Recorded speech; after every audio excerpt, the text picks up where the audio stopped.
Hi. Hi. Oh, welcome to the stream. I am Hamish Steele. I'm very scruffy right now. I have a beard that is maybe the longest it's ever been. I don't know, but I've been traveling on a book tour around the world, but mostly just America and Canada. Sorry, Brazil. I will come one day. But yeah, I've barely been home for the whole of the month. It feels like, and it's because whoa, ooh, look at all those books. Yeah, I have a lot of books to get through today. Basically, the rules are: be nice, be patient, be lovely to each other. If you see anyone being a nonce, a nuisance, but also a nonce, let me know, or I don't know, report them or something. But that shouldn't be the case because my followers are lovely. And the other rule is you just like to have fun. I'm going to do a Q&A part of this, but there's a lot to get through. There's a lot of books. I'm also doing commissions, kind of. Don't expect too much from the commissions. As you can see, I have to do a lot, but they're just going to be like a little personalized doodle. Some people have asked for personalized ones. If you have not asked for a personalized one or you missed that aspect of it, I will just draw a character. I think it's a bit too much to organize asking which character people want, so I hope you like what you get. Yeah, should we get started? Would people like music on? Sometimes putting music on makes things better. Sometimes you get copyright claimed and taken down, but maybe I can choose something that won't be affected. Hi everyone, sorry if I missed your comments. If there's anything people want me to see that I missed, just like spam and let me know. I'm new at this, I don't go live very often. I am also trying to record this on my phone, screen capturing, and I'll try and upload it to YouTube, but I don't know what's going to run out first, Instagram Live or my phone's battery or camera, or I don't know. I've got everything plugged in, it should work fine. I'm scrolling through my playlists to see if there's anything appropriate.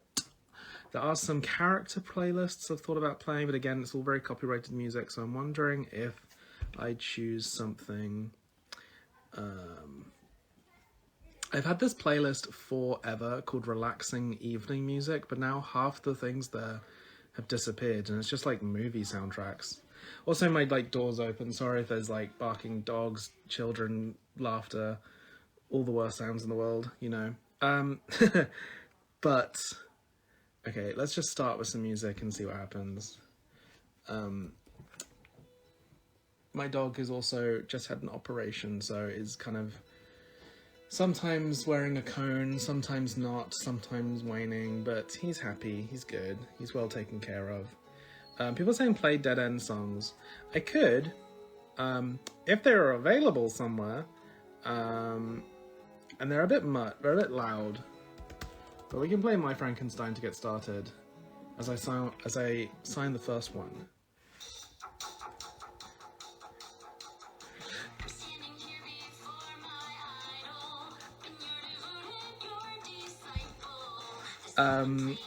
So yeah, I was just in LA. I did a book signing with Zach and Cody, and that was really fun. I had such big attendance, which was also really touching. And all the questions were about the show. Today, I'm happy to answer any questions. But I'd love to talk about the books. Some of you will have already read them or have got your copies already. Some of you will be waiting, so I won't be too spoilery, but there's stuff to talk about. My dog is looking at something he wants but can't get, so I'm expecting a little bark in any second now. Eddie, no. He's eating flowers. What a fruity little dog. Okay. Let's start. Let's just start. I've got so much to get through. And I know there's questions coming in. Please submit questions via however you submit questions so that I can get to them. Otherwise, they don't show you many comments at once. I don't know.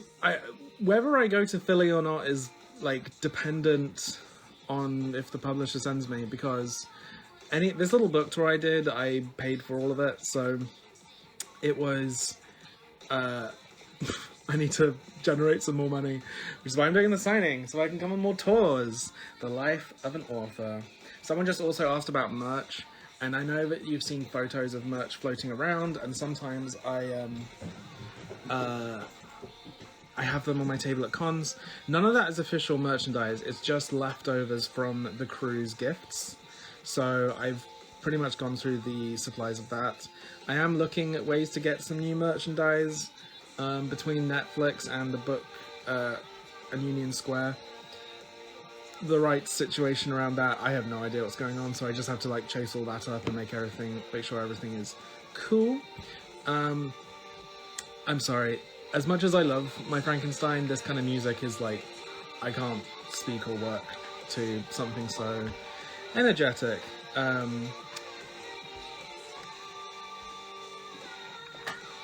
Okay, so I'm going back to relaxing music, sorry. I keep saying we're about to start. I've seen a lot of questions about Logs' sister. What does she look like? A woman? I've never drawn her. I've always meant to. I've always had like abandoned stories involving Logs' family, but just there's never been time. I think if I was still doing the webcomic, then I would be having a lot more of those kind of storylines. That was the plan initially when I was doing the webcomic, but with the graphic novels, like, so much about it is like, can I do all of this in like 20 pages? On the show, we only had 20 episodes.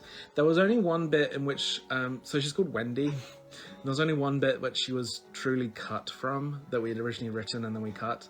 And it was that Wendy was going to be Logs's dream dinner party guest in the dinner party episode. And she was going to appear for a moment and they were going to like do a kind of brother-sister like handshake thing and be like, oh, she's my best friend. But season 2, there was a lot of budgetary constraints. I don't know if people have noticed, but trying to justify an entire new character design, there was like a whole new person for a simple bit, and then cast a new actor and like do all this stuff. Those are just kind of the things that got cut, and so sadly Logs' dream date was the parrot, which, because it's so simple, it would like counted as a prop. So yeah, it was a sad like little cut thing, but maybe I'll draw her one day.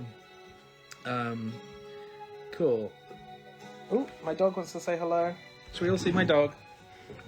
Everyone's like, oh, you must have a pug because of Pugsley, but I have maybe the polar opposite creation, the creature. This is Eddie, little boy. Hello, how are you? He's just a little snake, little Nazgul, little xenomorph. He's a sort of the grey lady. Yeah, he's very sweet, but he might bark because I'm talking to myself at the table and he's desperate for attention all the time. Okay. I've stalled for 10 minutes. The only other thing I will say is that there's some news. Don't get your hopes up. But I can just say, actually, it's out. But Dead End Paranormal Park won a GLAAD award last night. It won... where is it? It won... like, Best Animated Show. Outstanding Kids and Family program. Dead End Paranormal Park. It won. But, like, GLAAD has not tweeted about it. No one sent me an email about it. I barely have...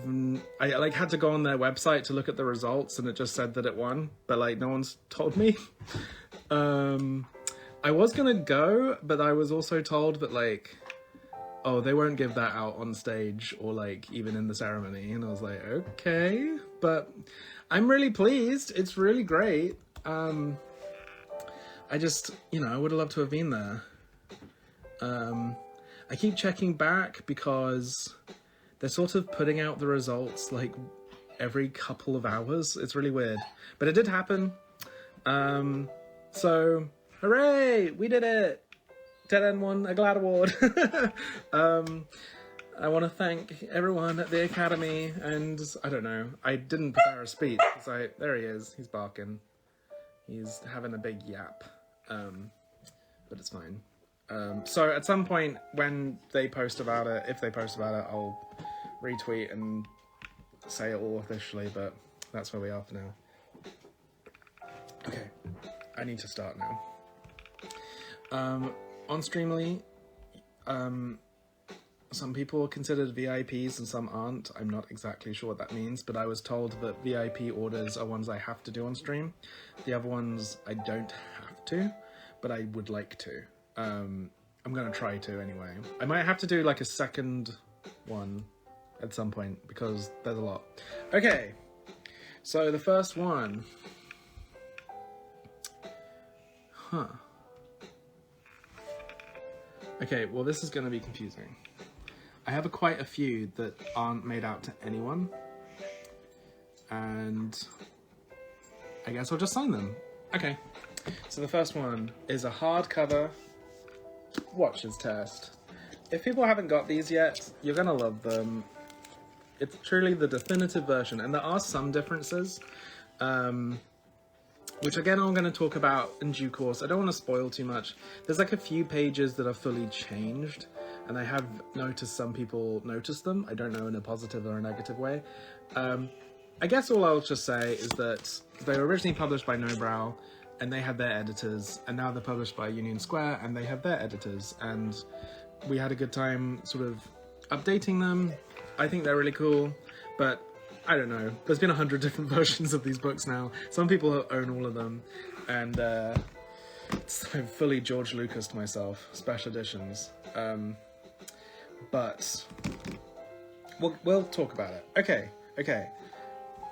So I am signing this for the first time. Woo!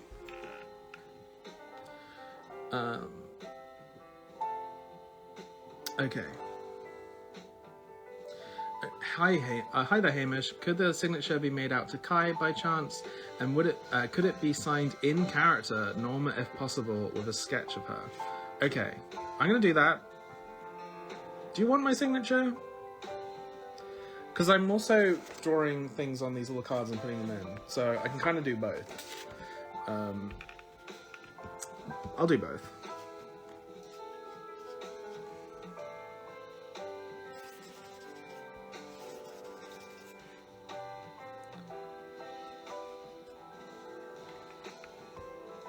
So I'm doing hi Kai, my signature, and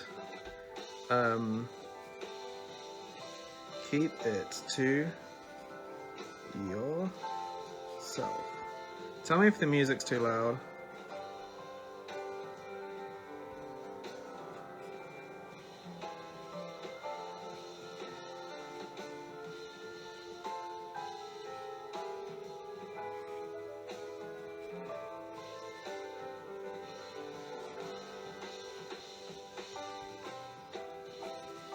Funny when they're signing character, I have to like come up with signatures for these characters.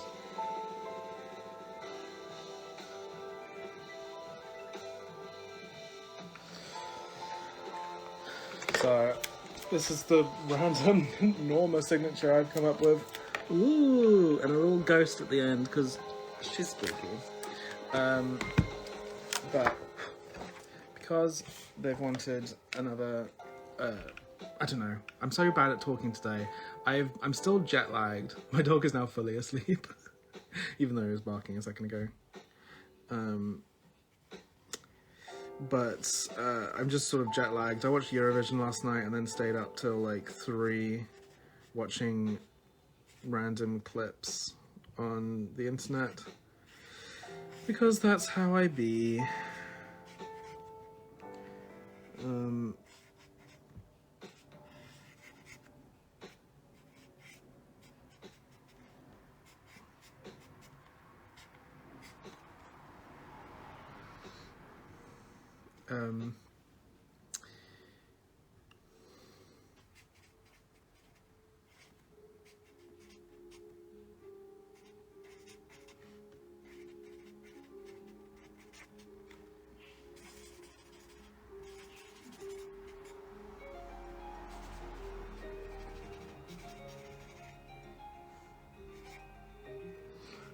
Okay. Sorry, this is the first one I'm done, so I'm like really thinking, like, how do I do this? How should I do this? And then I have to write something on the back to make sure that they get to the right person. Okay. Book number 1 done. Oh. Okay. So the next 2, it's 2 paperbacks, but they're not made out to anyone, so I'm just going to sign them, as I do usually. I will get to questions in a second, so maybe I'll do that now while I'm... Okay. Okay, as we were talking about sisters, were there plans for Anna to make a physical appearance in the show? Early plans, yeah. So originally, when we came to start the writer's room, pretty much every chapter in the book was just in the show, as was in the book. Like, so you'll notice that chapter 1 and episode 1 are very similar, but after that they kind of changed quite a lot. And that was because I wrote like a very rough outline for episode 2, which was based on chapter 2 of the books with like the Echo Child. And Netflix said that even though they loved that chapter in the book, it felt weird as episode 2 of the show because we just introduced Pugsley, a talking little character, and then we were just introducing another one for episode 2, and we'd barely got to know Pugsley. And so they asked us to just write a new episode that really focused on Pugsley, which was the mascot one. Which I kind of agree with. I think I love that chapter in the book, and I was like sad to lose it, but I think it makes sense the way we did it. And as a result, like, that kind of had a ricochet effect, I don't know what the term is, for all the episodes. And so it meant us like focus more on our characters that we have in the show and less on introducing new characters. So when it came to do episode 3, and I was like, okay, Anna should be in this, it was actually like, well, let's focus more on Norma and like focus more on the bond of Norma and the friends. Again, in the books, Barney and Norma are like already friends when the book starts, and in the show we wanted to show the like building of a relationship, and I think just constantly introducing new characters is like a kind of webcomic crux that I was using when writing the books, and just when writing the show it made more sense to focus on our main characters. That's why. But again, like, Anna and Wendy, Logs' sister, are canon. In the show, Norma's mum does mention Norma's sister, and Norma mentions her sister. And our the sort of canon of where she is that she's just a little bit older and at university or lives alone. So that's that on that. God, my voice is already getting like hoarse. Okay, I would love to answer this one. So, happy Mother's Day to Paimon, Queen of Darkness. There's so much about season 3 I want to tell people, but every time I post about it, it's like kind of bittersweet. And also there are things in season 3 that are going to be in book 3, so I don't want to spoil book 3 too much. But there was one episode in season 3 which I'm sad that none of them happened, but there's one that I really wanted to happen, called My Demon Best Friend's Mother's Wedding. And it was Paimon was getting married to Baal, the three-headed demon character from the books. And it was like Zagan and Paimon and Tamalucas's family coming together with Baal and Asmodeus's family. And Zagan and Paymon's family were all kind of like goths and sort of really serious and really like, we are like taking the Angel Rebellion really seriously, and the Baal Asmodeus side of things were like, let's just enjoy ourselves, like tomorrow could be the last day, and they were much more party animals. At that point in the series, Courtney was working for Pale, the angel leader, and was tasked with breaking up the wedding because weddings between demons from different planes was forbidden. But at the same time, sorry, I'm just like fully laying out there. Zagan asked Norma to be her like +1 at the wedding, and Asmodeus asked Barney to be his +1. So like everyone was at the wedding. Now, the reason I'm explaining all that is that the first time we were going to see Paimon walk was down the aisle, and like the whole episode is this giant sort of horrifying coffin creature speaking really quietly and sinisterly, but also getting kind of nervous in her dressing room about the big day and like trying to look nice. And then she was just gonna like slide down the aisle going like and like kind of making everyone wince. We just imagined her moving sort of like a Dalek, but like also sort of hopping around. I don't know if you've played the Zelda games with those Armos knights where they kind of go like blub blub blub blub blub blub blub. Like that's kind of mostly how she was gonna walk. And then so Courtney was gonna break up the wedding, and both sides of the family were gonna be fighting. But then the way that they get back together is we find out that Paimon and Baal, sorry, all these names, met on the battlefield, and actually them fighting makes them like fall in love all over again, because it's like, oh, you looked just as beautiful as you did when you were like torching that village. And yeah, so that was the episode. It was going to be by Jen Bardakoff, who wrote co-wrote the musical with me, but also why am I losing track? The Norma coming out episode, and a few others. Basically, we realized that for season 3, Jen hadn't actually written anything in the Demon Plane, so we wanted to give her that.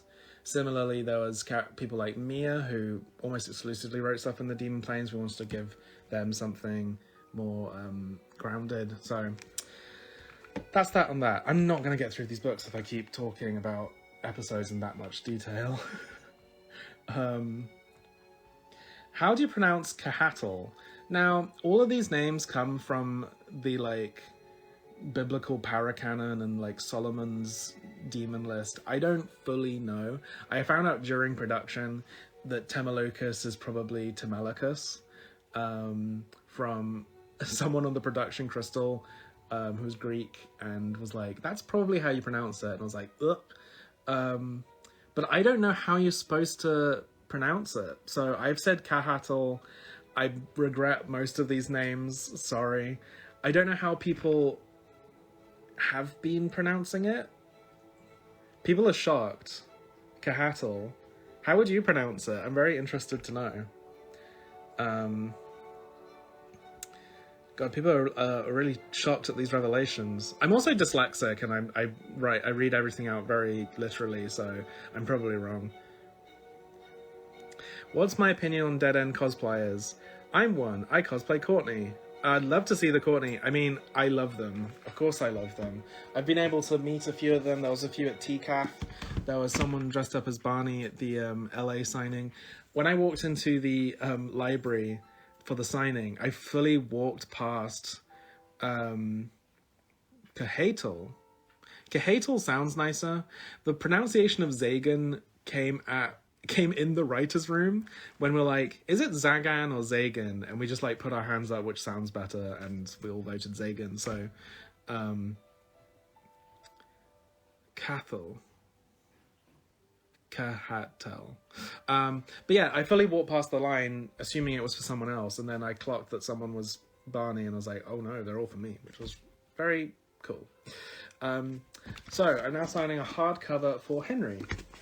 No instructions, so I'm just gonna go at it. Okay. Ooh. So I'm using silver pen for the paperback and black pen for the hardback because the silver pen, the paperbacks don't have this like opening page that black pen shows up on.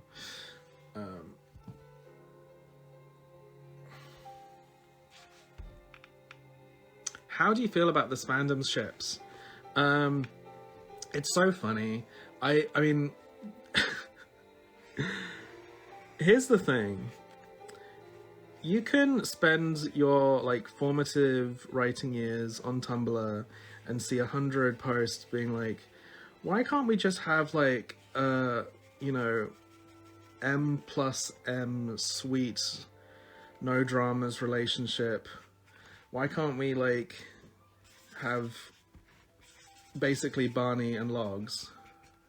And then you make Barney and Logs, and like almost no one ships them, or not ships them, but like I barely see any fan art about them. And then I'm scrolling through my Tumblr or my Twitter, and I see pale X ball ship art, and I'm like, those characters, one of them has 14 seconds of screen time in the show. One of them is never in the show. They've never shared a scene. Cody's in the chat. Whoop, whoop, whoop, whoop, whoop. Norma is here. Cody, it was so nice to see you the other week. We can never seem to hang out as much as I want us to. But, thank you for coming. Yeah, what I'm saying is all the ships make me laugh. I think it's better to let fandom like discourse about it all, but I just think it's funny that you can seemingly give the people what they want and they always want something else. You can never predict it, which is good advice for when you're writing your own stuff. Like, fun fact, Barney and Logs were never actually meant to get together. I originally designed Logs as kind of like more of a Josh, more of a like, not bully character, but just like a jerk in the park that they didn't like. But then the first panel I drew of him, when I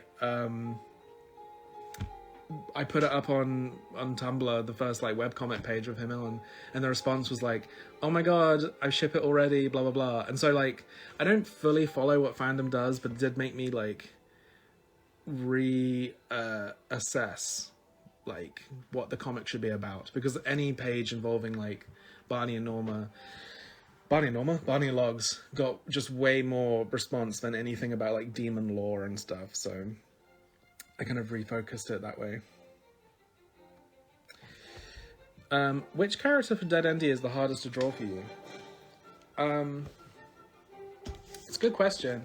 In the third book, I've given a lot of the characters very complicated costumes, and it is making me sort of regret. I like make a really elaborate design and then I have to draw them 50 times and like, ugh. All the angels are kind of hard to draw because getting that like circular donut, like none of it's mathematically like accurate or anything. I just sort of drawing them from any angle other than the front is really hard. So they're hard. But fun fact, I used to find Pugsley really hard to draw because he was so simple. It was like much easier to get him wrong. But I find him easier now. So the next one is for Griffin Brown. I'd like a drawing of Courtney and Gord, please. That I can do. So what I typically do, I sign the book.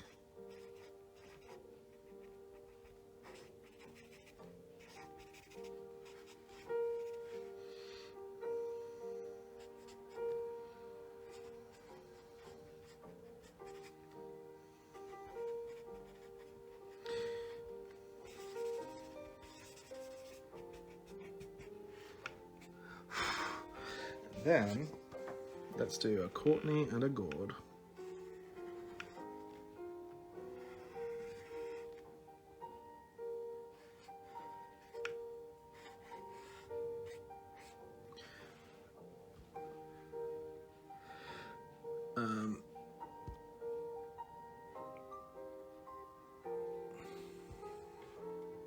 I do get this question quite a lot, and I guess it's been enough time since the show for me to like answer a bit truthfully. I've always been a bit worried about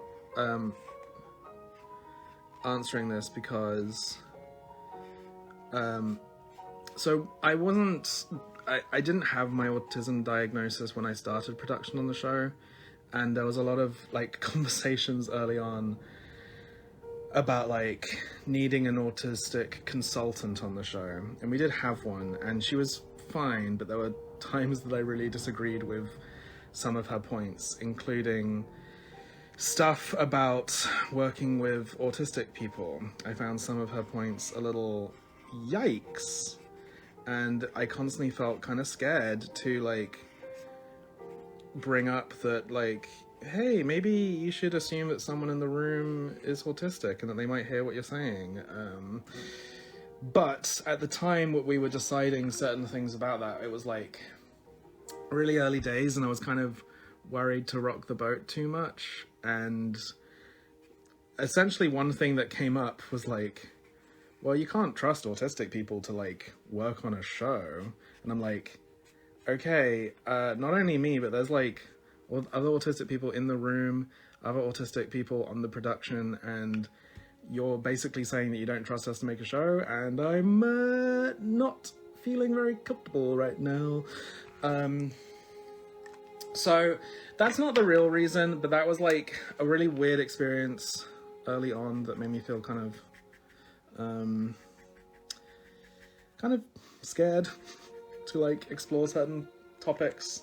And yeah, so anyway, all of that said, it was like I'm almost again, I don't want this to become a big deal, because it was like we moved past it really quickly, and I think by the time I like could talk about that stuff more openly, we'd like written the episodes. Now that said, it was in quite a few drafts. It was in the episode 3, like one of the episode 3 drafts. Sometimes it was there, sometimes it wasn't. There was no real big reason why. It was just like writing dialogue, things change. I think there were some notes that episode 2 and 3 felt too similar when both characters were like coming out to each other about something, and that they kind of ended on the same scene. I didn't really agree, because autistic people just talk about, you know, being on the spectrum very openly. But yeah, I mean, it would probably be in the 3rd season. It's in the books. It gets mentioned, so it's just one of those things.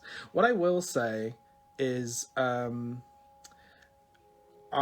next book, I can't say anything about it yet, but I have signed a deal, so it is happening. But I can't tell you anything more. But it's like, what if I could write DeadEndia and like know from the start that the main character is autistic, and it's like really about that. It's sort of dealing with the idea of it's like a superhero story, and the superhero persona is like a metaphor for sort of masking. So I hope you like it. we'll see what it is. I know I've talked a little bit about it on Patreon, but I'm hoping we can announce something soon. Cool. Next one. I'm constantly checking if I've done everything right. Yeah. Okay. Paperback.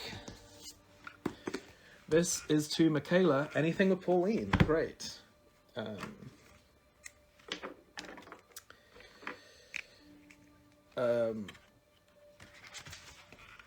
But obviously I'm working on DeadEndia 3 first, so that book's not going to be around for a little while. But I'm really excited. Again, not to talk about it too much, but that next comic is an idea I had before DeadEndia. But for various reasons, I just didn't feel up for drawing it back then. It's going to really test me as an artist, and I just did not feel like I could do it justice back then. But now I feel like I still can't do it justice, but if I keep delaying it, I'll never do it. So, what the hell?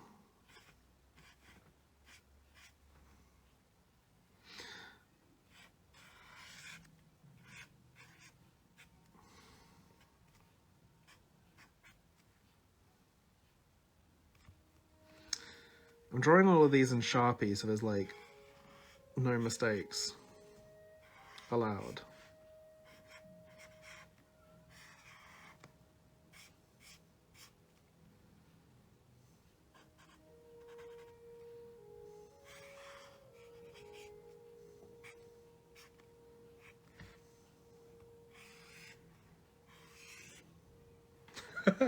This is really revealing why you have a team of artists on the show.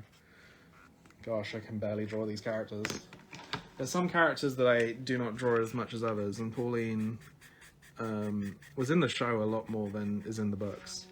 And this is the strangest picture I've ever seen of her. I'll show you it in a second. I keep forgetting to show these illustrations. I should really do that. I'll just go and get the ones I've done.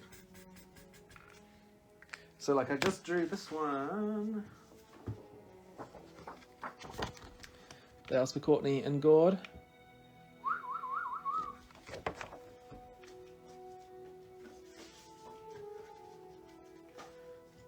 And I've just drawn this beautiful Pauline. Very off model. You know, there's so much good DeadEndia fan art, it can be a little intimidating that this chat is filled with people who can draw my characters way better than I ever can. Okay.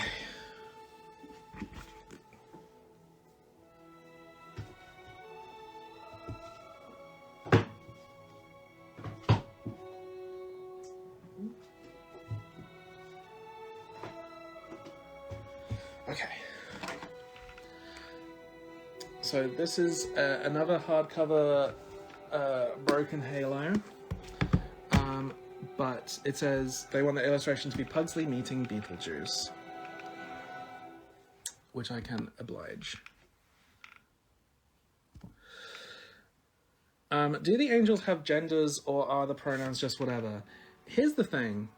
A lot of my characters are just pronouns are whatever. I know the Courtney thing is often brought up, genuinely in the writer's room before we'd cast Courtney, we were using any pronoun, and we had every gender sort of audition for Courtney. And so in the books, they're they, them, but not out of really, they just don't really know what gender is, and it's really silly to use it for Courtney. But we did want to use the pronouns of whoever we cast in the role. But yeah, I mean, I've seen Pale, I use him quite intentionally because I think you'll see more about Pale in the third book, and I just think what I'm saying that character represents, it's a him, sorry. But most of the kind of monstrous and demonic characters, it feels weird to put a gender on them, but I also don't want to suggest that non-binary people are all weird alien monsters. So it's just a weird, delicate balance to play where I don't think you can really misgender them, but also I don't think these monsters are like non-binary representation. My favorite drink. But again, another thing I'm doing in my next book, one of the lead characters is non-binary. So yeah, it's fun kind of like creating a whole new set of characters for the new books, because I've been with the DeadEndia ones for so long. And the DeadEndia characters all kind of represented my friends at the time I was creating it. And now the new book represents my new friends. Or like how I see the world now. Like I started the DeadEndia things in 2014, but kind of earlier, 2013, 2012.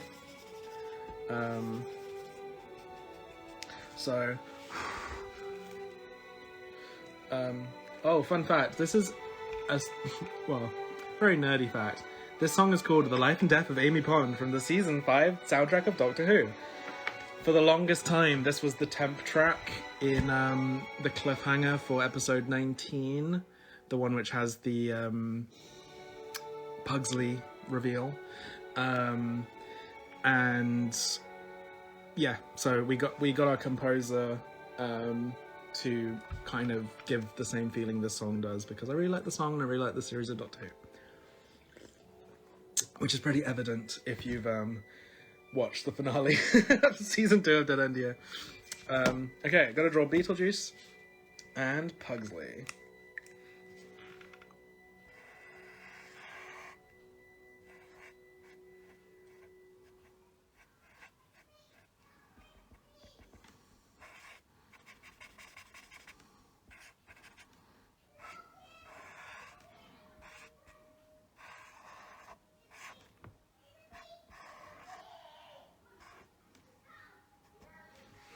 I don't really like this so far, I might change it.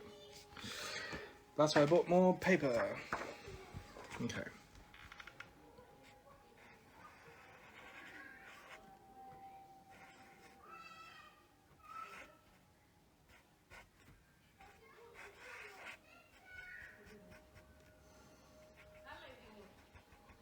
I am, of course, drawing the Alex Brightman Beetlejuice, not the Keaton one.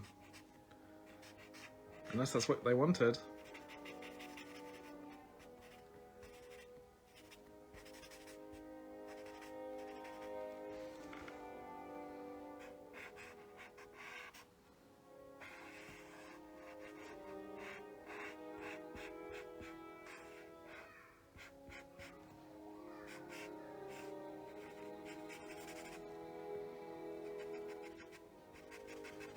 Let's answer another question.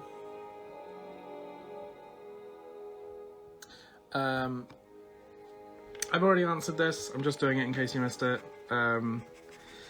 Yeah, she was in early drafts, but a lot of characters got cut in favor of focusing on our main characters.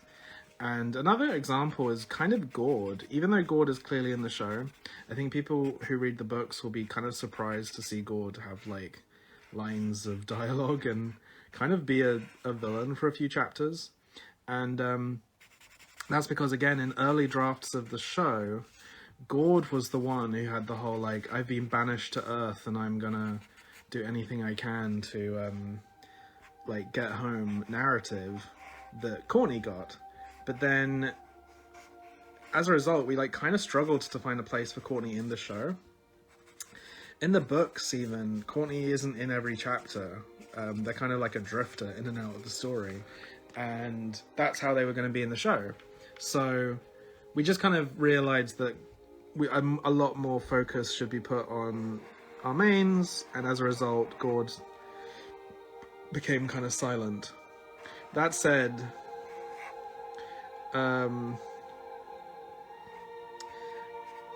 if we got a third season, I really wanted to voice Gord in the final episode. I really wanted there to be a moment of, like, the finale happening, and then Gord sort of slugs on the screen and goes, like, and wasn't that a beautiful story, or whatever.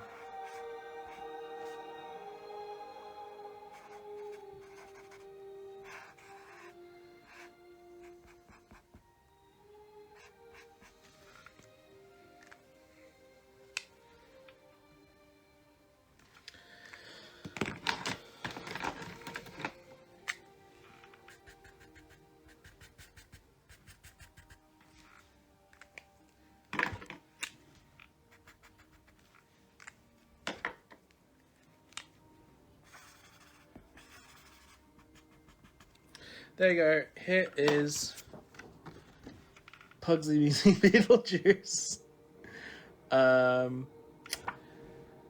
Yeah, that's all. That's all I can say about that. Let's go back to the website. Currently, we're listening to the soundtrack to my favorite film, Speed Racer. In fact, the next thing I'm making is not very Speed Racer-y, but it definitely like has that tone, I suppose. What was Finger's backstory for the show? Yeah, Fingers in the books and the show are very different. I think I've said this before, but the genuine reason we cut Fingers from season 1 was because of Hootie. I don't know what was going on in the water that year, but Hootie from the Owl House and Fingers in the books is this like long sort of cylinder thing that lives in the house and has a kind of goofy voice. And it was just like all the jokes we wanted to do with Fingers like had just been done better by the Owl House. So we cut him. And then as we were writing season 2, it just became natural that based on what happened in season 1, Courtney would have some kind of repercussion from the Angels. And so he sort of altered the character quite a lot. And again, we didn't really know he'd be a full villain starting out, spoilers. But it just kind of ended up that way. We needed a villain. It felt too soon to just fully introduce the Angels. Little did we know that was going to be all the episodes we got. So he just became this like middle manager character. But one thing I can say is that he's made of the same substance that walking around some episodes, you see these like creatures in business suits with something stapled to their face, and they're made of this kind of white gunk. We called them daddies because the main one you see has a child's drawing with daddy written on it. That white gunk stuff is the same thing that Fingers is made out of, and they're both... Sorry, there's a car outside. They're both cut from the same creature that you see in Pale's boudoir, which... yeah, I think that's sort of...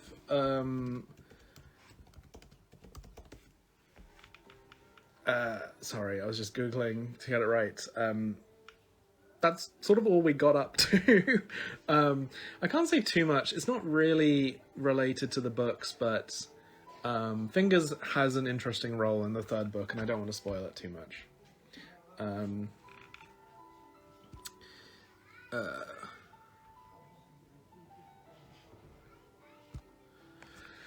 You want some Gord lore? Okay, so in season 2, episode 1, Norma says that Gord is from Gagin, one of the planes, and that plane is kind of all made of meat. But that plane is also all made of Gord. So similar to the Hi Terry, an amazing comic creator in his own right, and a big inspiration and friend of mine. He gave me the push to make rock and roll, and he's always been there for me. So follow Terry in the chat. But yeah, the whole plane was sort of made out of Gord, and there was going to be this like Gord tower. Here's the thing about season 3. Whenever I talk about like this was going to happen, it's very like easy for me to say like everything was going to happen. That's not the case. Like, when we talked about season 1 and 2, we were saying, like, everything's going to happen, this is this and that. When you come to make the show, obviously you have a budget, you have time, you cut things out. So, just because I say, like, something was planned or something was an idea, doesn't mean it would have definitely happened. And the version of season 3 you got wouldn't have been, like, the dream perfect thing in your head. It would have had compromises. But yeah, the backstory, at least, for Gord is that, like, he comes from a plane where everything is Gord, and people live on Gord, and he's just, like, cut from it, and got lost. I got lost! I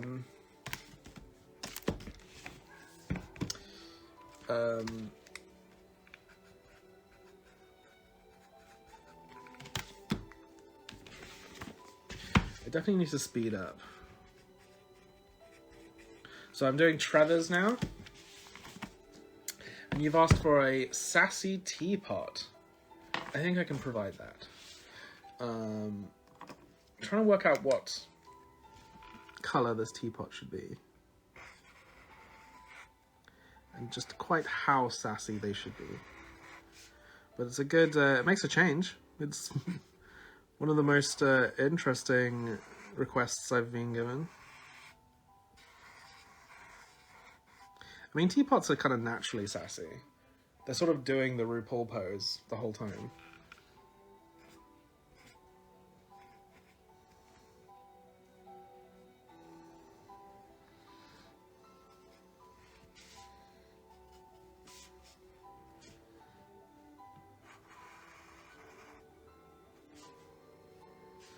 Sometimes when people make requests like, I need a sassy teapot, you find out that they've asked, like, every comic artist in the world for a sassy teapot, and you're sort of like contributing to a giant tapestry that you have no idea about.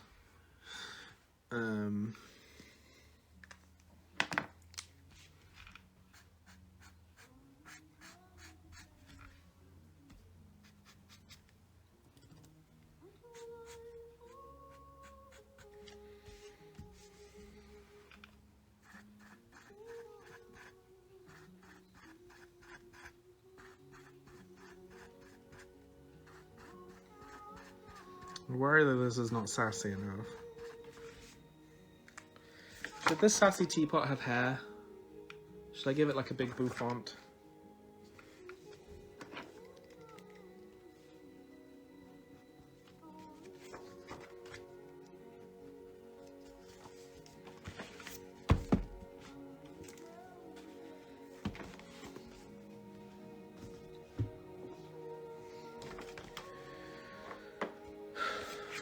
Okay, I'll draw some hair.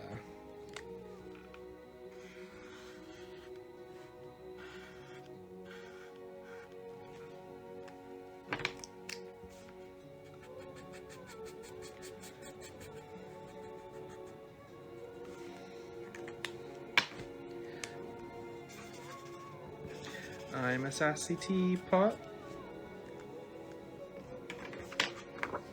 There you go. That's a sassy teapot if I ever saw one.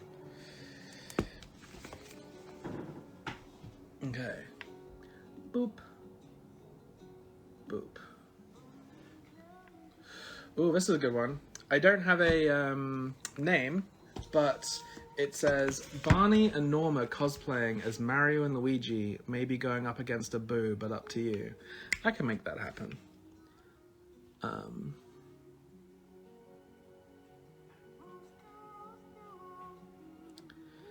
What's the name of the little raspy-voiced pink demon?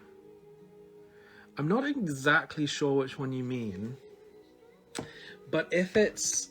We called... One of them was like the leader of the Implings.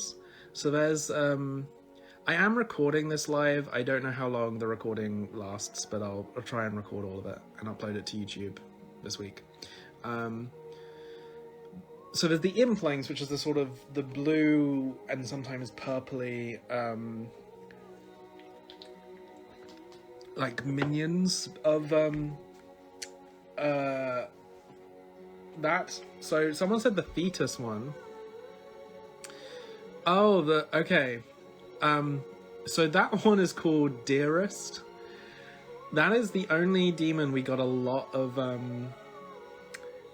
pushback from Netflix in terms of like design, because originally they were extremely flesh colored and like dripping, and they had an umbilical cord that was floating next to them, and then we wanted the like cords to be the thing speaking, but yeah, they weren't into that, so we changed its color It like we sent them a few ones which were sort of green and more crazy colours, but I'm glad that we settled on something at least a little bit sort of fleshy.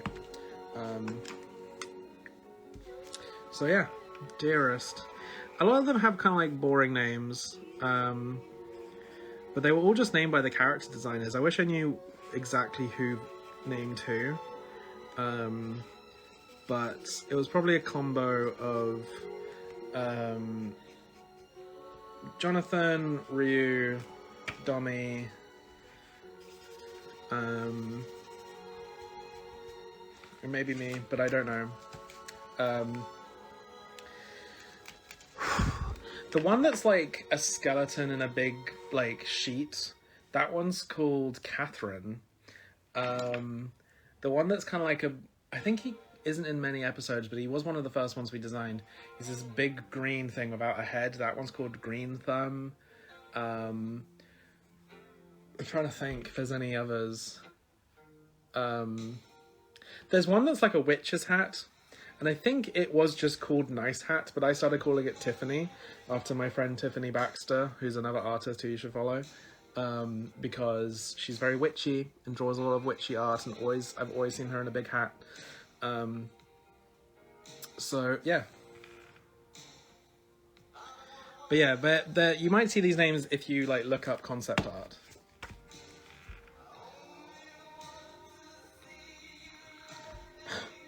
Is there any chance we see the evil clones again? Well, there's no more episodes, so at the moment, no. They don't appear in the comics either, but they're sort of inspired by an episode of Super Sentai and Power Rangers when they become evil. I think that there's a Power Rangers episode where two of them turn evil and they do some bad things, but I'm more familiar with the Super Sentai episode where when they turn evil, there's like a montage of them doing evil things, and it starts with them like stealing a bike and pushing a kid over, and then it ends with them fully getting Tommy guns and like mowing down a whole group of people, and it like never gets addressed. Even when they turn back to being good, all those people are still dead, and you're like, okay, I guess we're not gonna put them on trial. But it was just inspired by that trope. One of the things I like to do in DeadEndia is take a like well-worn trope like body swap episode or evil twin episode or anything like that, and just do the kind of unexpected queer weird version of it. Like, I think what's fun in the evil twin episode is that they're actually not that evil, and they're the versions of those characters when they were cloned. So like when Norma gets cloned, she's editing the podcast and being like kind of judgmental about Badia's contributions to it, and when Barney gets cloned, he's panicking that he said I love you to Log, so he's like, oh, maybe I should run away, maybe I should do anything, so he's feeling very impulsive, so that's what his clone's kind of based on. And Courtney is like just being told, oh, that's demon magic, you're a useless demon, so when she gets cloned, she's kind of self-hating. So they're just like the elements of those characters that they are most ashamed to have brought to the surface, I suppose. I have been told that Instagram lives sometimes like only last an hour, but I've not had any like notification, and if that's the case, just join. I'm gonna just start another live and just join that. I'm recording all of it. Okay.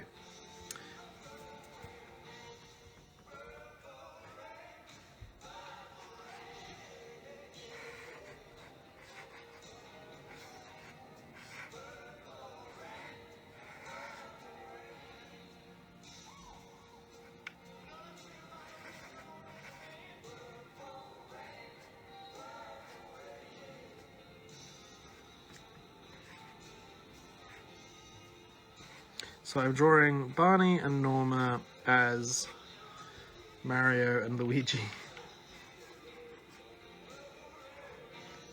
It's always a relief when you like know the character someone asks you to draw.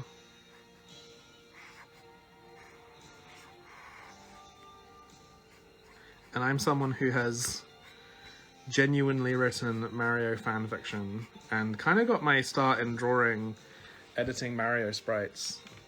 I kind of like first joined the internet to join Nintendo and Mario message boards.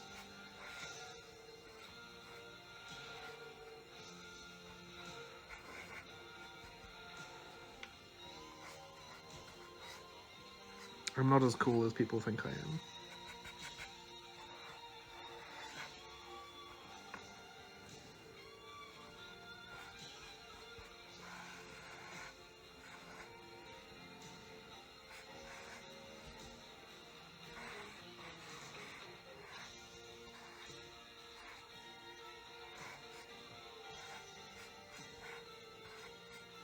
I think Barney should have worn dungarees more. And I say more, I think, at all. I know one of the initial designs that Drew Green did for him,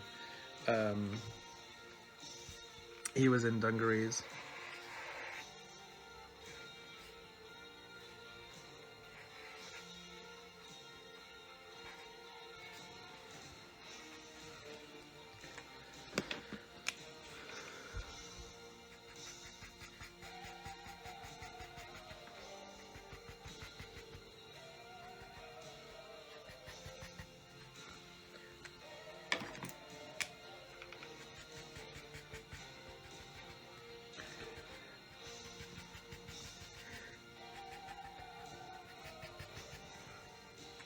Here we go.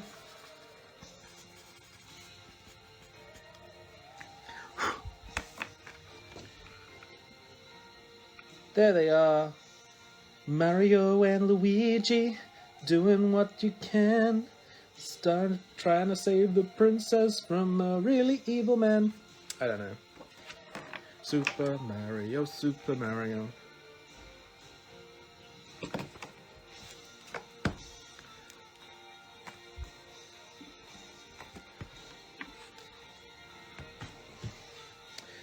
Okay, paperback for Murray. Can you please draw Kashiel and Pale doing a side hug?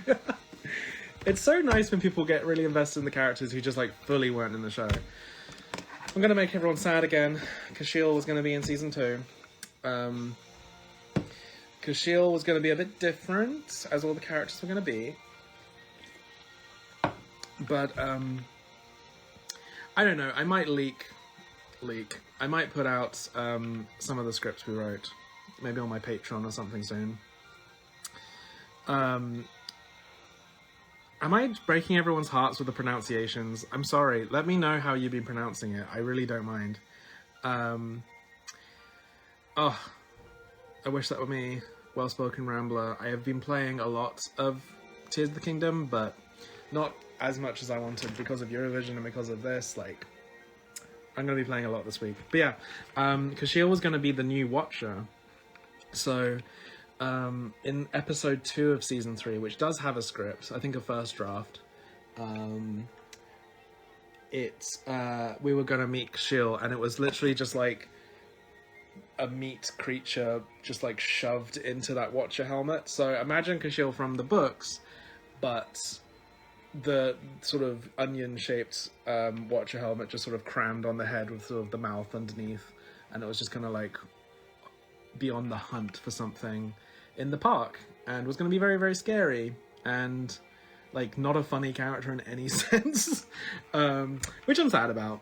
I've used the design that we were going to use for Kashiel in book 3 for something else. We meet a lot of angels in book 3, so you'll kind of get to see a little bit of what we planned. And once book 3 is out, I think I'll be even more open to talking about what the plan for season 3 was, because book 3 is based on our plans, and season 3 was based on my initial plans for book 3, so it's like a sort of never-ending loop of both books referencing each other.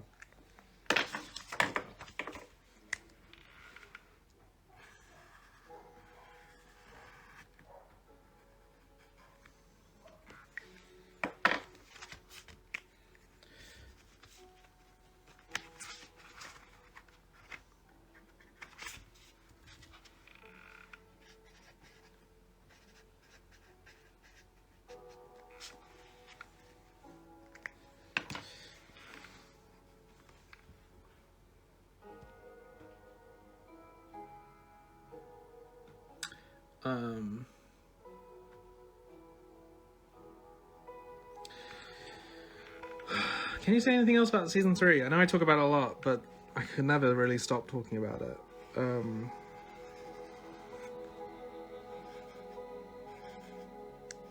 Here's the thing, Netflix never promised us it. Their initial commission was just for the 20 episodes, and then they gave us a little writer's room for season 3 based on how, you know, happy they were with 1 and 2. And they just couldn't justify it with, you know, a lot going on at the company and everything. So I don't really hold any ill will towards them. Obviously it's sad to get cancelled. But onwards and upwards. Something I've never said, but I'm going to say that I always say.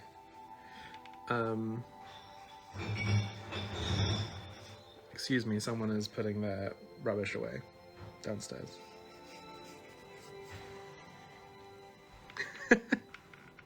This is such a funny image. Such a funny thing to request.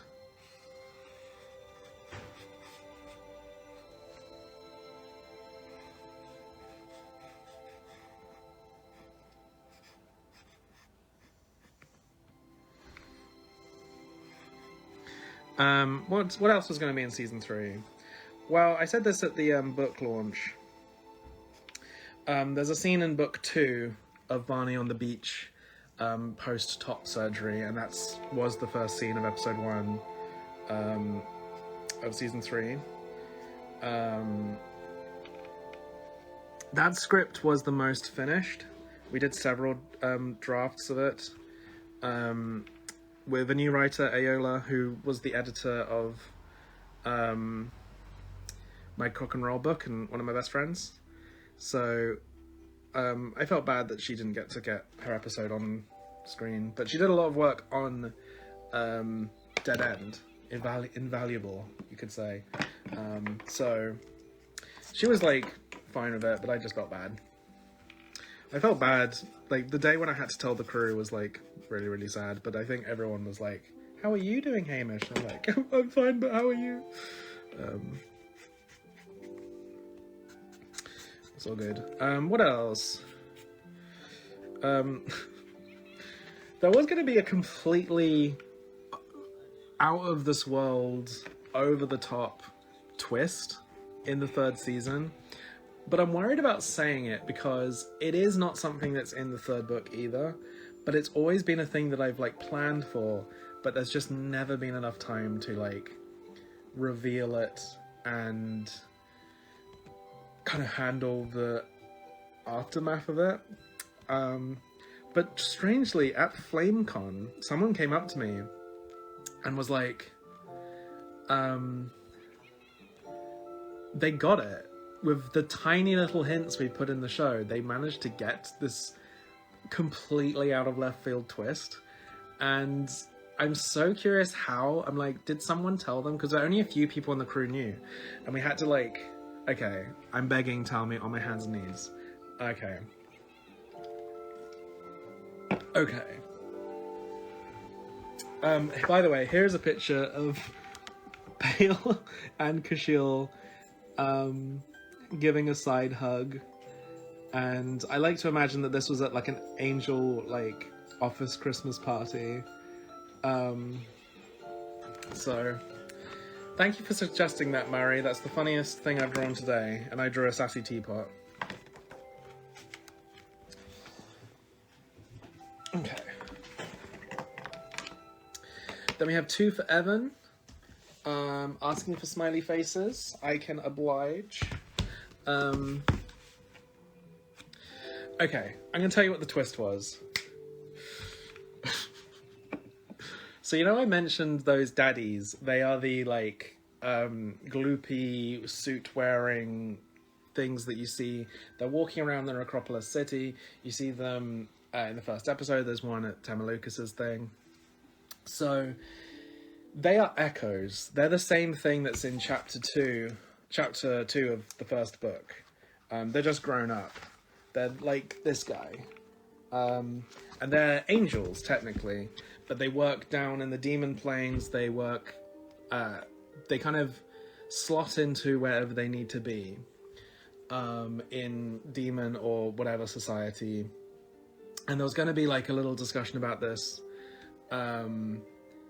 in this third season. We were going to like meet a bunch of them on the elevator, and Zagan was going to say that like whatever. And echoes need an anchor to make them like believe they are who they've been told they are.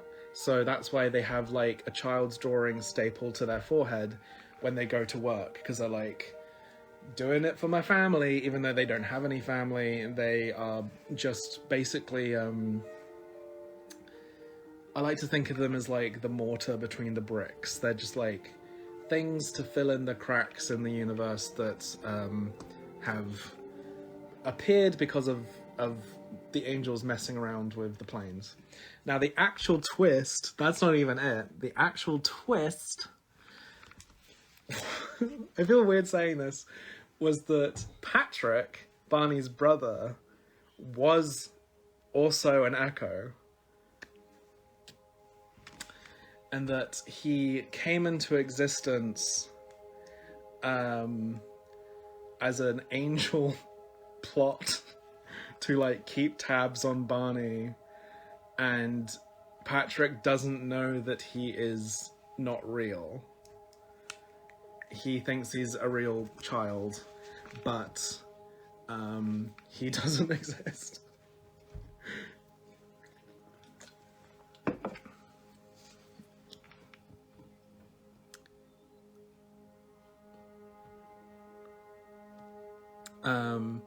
So this was all, so basically he doesn't exist at the start of the story. He comes into existence in episode 4. And that's when Barney first remembers he exists and is first like, wait, it's his birthday.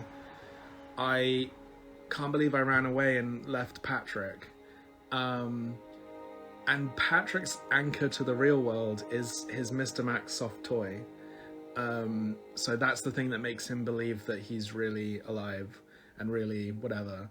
And his parents think that he's always been there.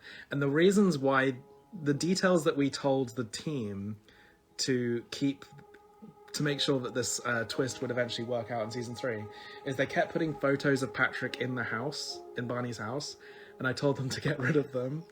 Patrick is not in Barney's memory of the dinner party with his grandma, even though Barney's like, why, you know, he still sort of remembers him there in episode 4, but he's not there in his episode 3 memories.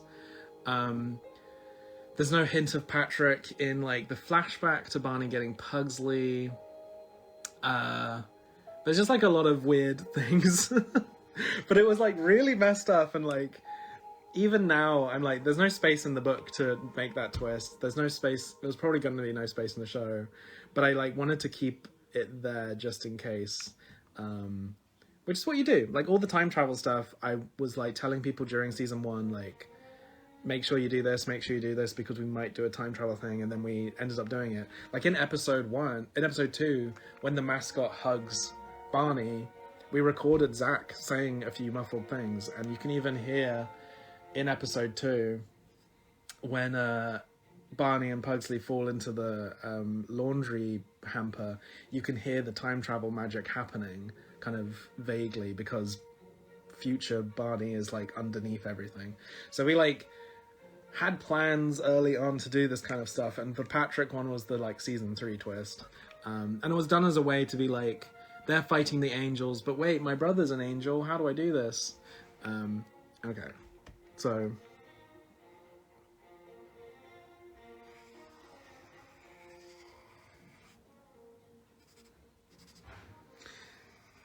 when I told Annie, who was our Netflix exec, who's an amazing person. Whenever I talk about Netflix, I'm not talking about Annie, or even when I am, because sometimes I'm being positive, but she was like the main one we talked to. When I told her that, she was like, oh my god, we need season 3. I think it's what convinced her to get us the writer's room. But she didn't have the power to get us a 3rd season. She just tried her best.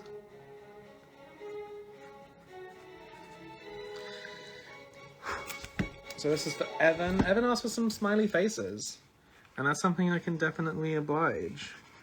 I'll show you the smiley faces in a second, and you can tell me if you think they're smiley enough.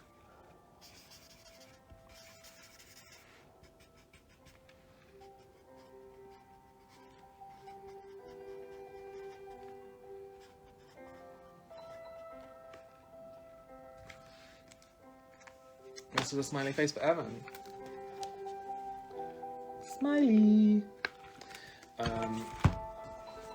Let's make sure I get these the right way.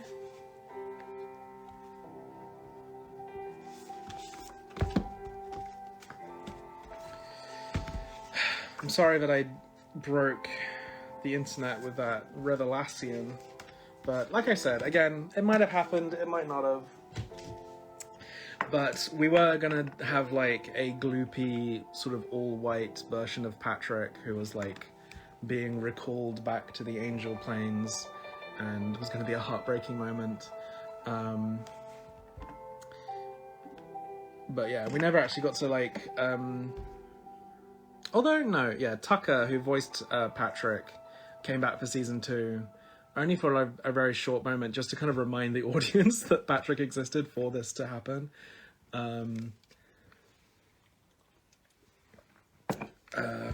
Cool. Okay. So the next one is for an absolute Pugsley superfan. I think I would pronounce this Magane-chan, but it does amazing Pugsley fan art.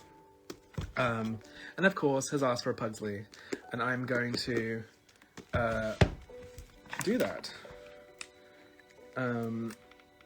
I think they were worried that it hadn't gone through, like, the payment for the book or whatever, but you're here, and I am drawing Pugsley right now. They also got me, like, an amazing, they wrote me, like, a great note and some fan art, and someone handed it to me at TCAF. It was really lovely.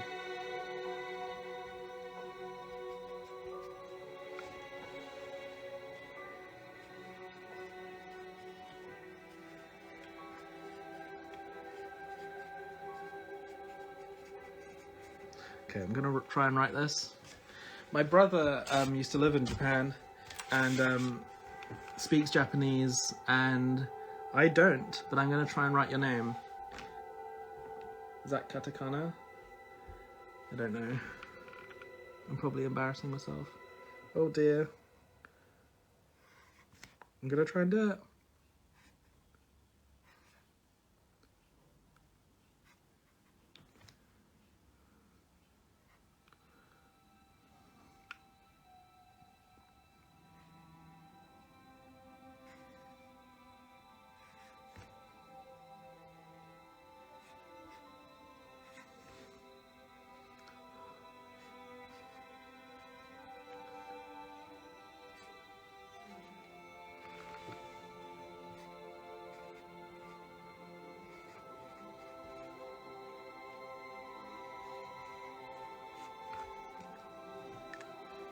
I think this is the soundtrack to Loki.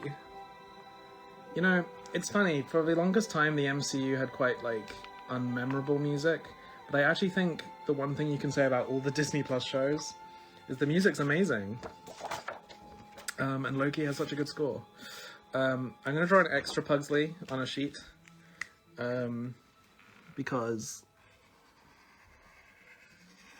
I know you will treasure it.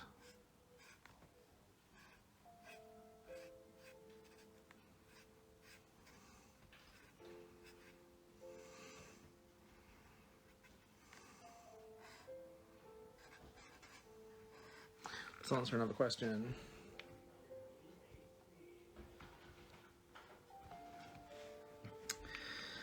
Are you going to post more production art from the show? I plan to. If people have already received these books, they'll know that at the back there's these like little sections about. They're called the treasury sections. I can show you one right now. They kind of go into the history of Dead End. They've got like all the covers, they've got little bonus comics, they've got like early designs and stuff. And for the book 3 one, I'm going to show a little bit of like the initial pitch for the DeadEndia TV series, because that's kind of the only art that I like kind of own the rights to. And you'll see like a lot of the characters look quite different.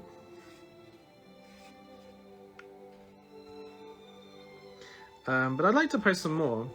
The thing is, it's like, I would post everything, but I also want to give the crew the chance to post it themselves, and I sometimes miss when they have posted it. So if you like look up the crew members, you'll probably see a few more things.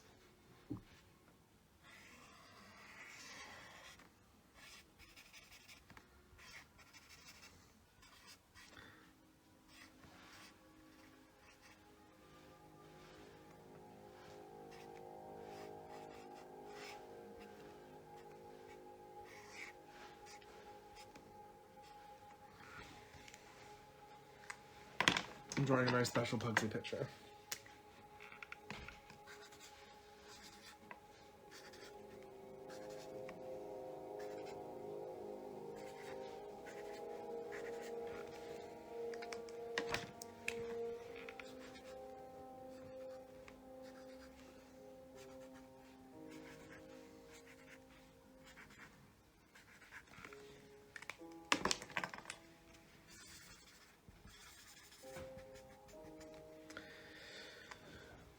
There we go. I hope that's enough Pugsley for you.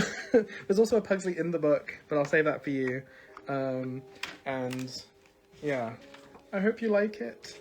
Thank you so much for being such a, I don't know, amazing fan artist in your own right. I'm sorry to keep talking about like the comic that's coming next, but it's not like a one-for-one. I haven't got like, here's the Pugsy character, here's the Courtney character, but I do have a big, cute, powerful creature character who is very different to Pugsley, but I hope you like them too. Okay.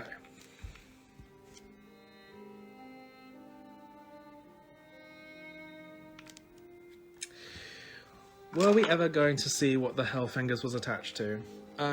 Yeah.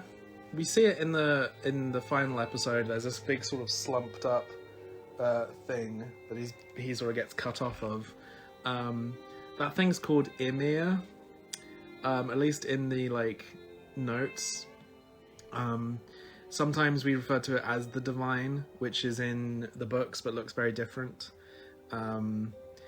So we had lots of plans for it, but I won't go into it too much because that's book 3 stuff.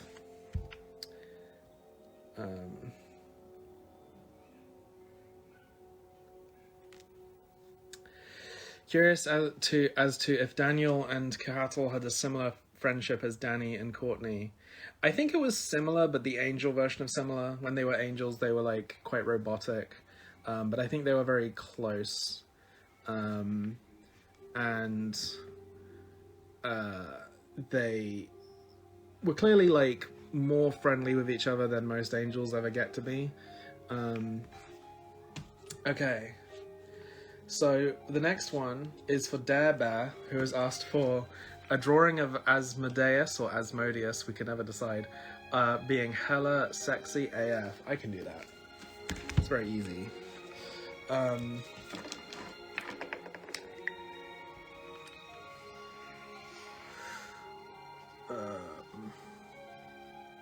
So people who have got their book 2s will have noticed that there is a slight change to a scene with Courtney and Danny. It's the only page, so mostly the changes are just adding pages and adding extra panels and stuff.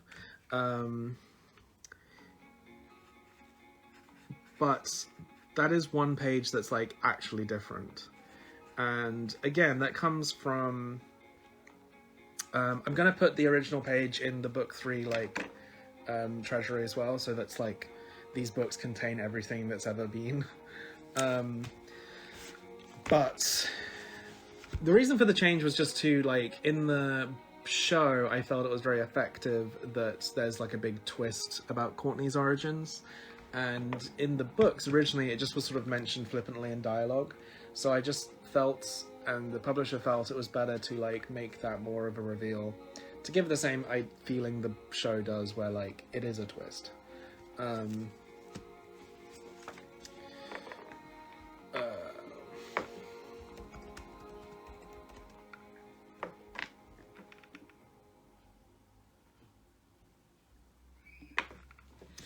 I'm gonna make this sideways. We're gonna do a center spread.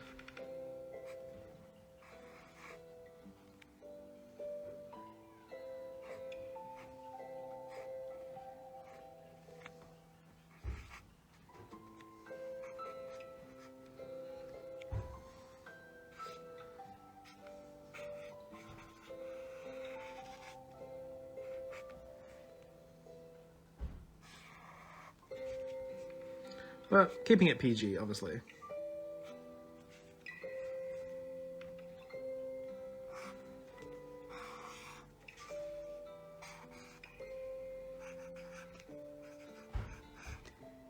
Oh god.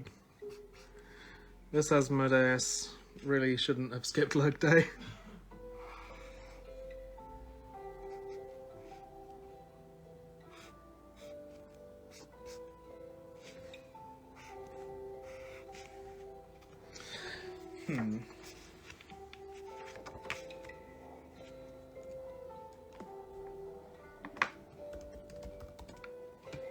Let me do another question while I'm drawing this.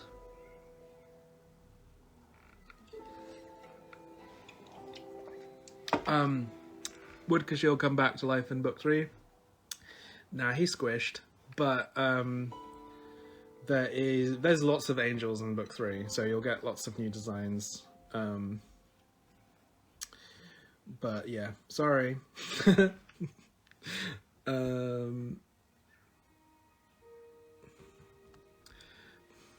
Is Badia actually straight, or is she a bit fruity? Book 3. That's all I'm gonna say. Have you read any fan fiction for the show's books yet? If so, which and what do you think? I've not read fan fiction. I like fan fiction. I support it, and I've written it myself about other things. But I don't read fan fiction because I think it can get a little messy if you end up like the stories being similar and people thinking that you've stolen their ideas, and I don't want that to be the case. Maybe when the story's done, I'll read some and people say it's good, but I also try and like, I know I follow some of the fan artists and I retweet stuff. I also feel like I do want a certain amount of distance because I don't want people to think I'm constantly like looking over their shoulders, you know? And like, I want people to be free. I want people to be able to like draw what they want and not have like dad checking in on them. Any particular fan art or types of fan art that stick out to you? I do love it all, but I got given I can show it to you.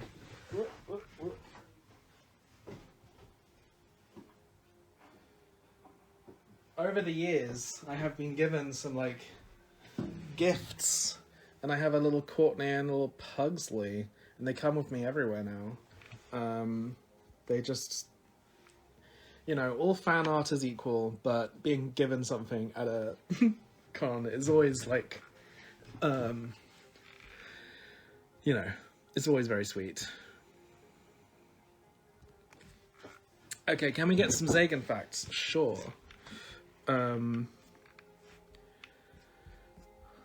Right. Sorry, I'm just scrolling for something. I don't know. So, what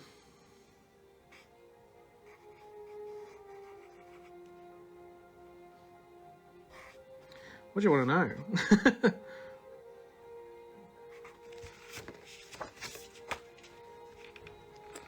Oh, sorry, I keep trying to draw a sexy Asmodeus and it's a lot harder than I thought it would be. Um, I'm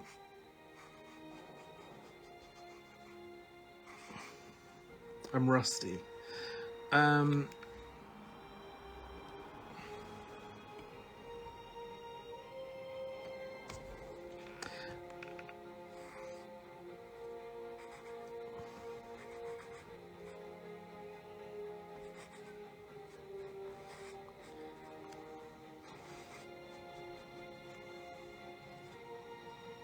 Okay, finally, I'm drawing as, and he looks okay. I mean, I'm still trying to just do little light sketches, but I was really struggling for a second. Okay, so Zagan is from Bathmos. That's meant to be like a proper like Hammer horror, like vampires and mummies and Frankenstein sort of world. And she was not a vampire, and then got vamped at 16. I'm really just saying details from the show. I'm trying to think. So Zagan's an interesting character because of all the characters, she was the one I was like most interested in writing like a spin-off book about. But I don't know if I'll ever get to do that, and I don't know if that's what I want to like do next. But I love the idea of her being this like vampire high school queen. And like the popular girl is also the goth. I don't know. It sounds really bad now that I say it. But in the books, she never came across as like you know, a teen, and that was just sort of like a choice we made for the show. Because the characters in the books are like a bit older. But sorry, I'm really like not giving you what you want in terms of Zagan facts. I will just say this: a lot of people don't know that she's trans. I guess it's never said, but we cast Michaela J. Rodriguez very intentionally. I really wanted her, and I don't know, it's just like, if you're queer enough, you just sort of always forget that everyone else thinks vampires are like straight and cis, but vampires is like the most trans metaphor-y thing you can have, other than maybe werewolves. But like, my headcanon is that, what am I saying headcanon? I created it. It's that I haven't got into the backstory, so if I say something now, it might not be the truth if I ever come to write this stuff. But the initial idea was that she came from a very like puritanical, she was on Bathmos, but she was part of the group that were like scared of all the monsters, and she was like a normal kind of demon girl and went to a very strict sort of school, but then kind of found herself both in terms of like gender and sexuality and being a vampire by like hanging out with the sort of vampire kids, and that was her kind of rebellious phase.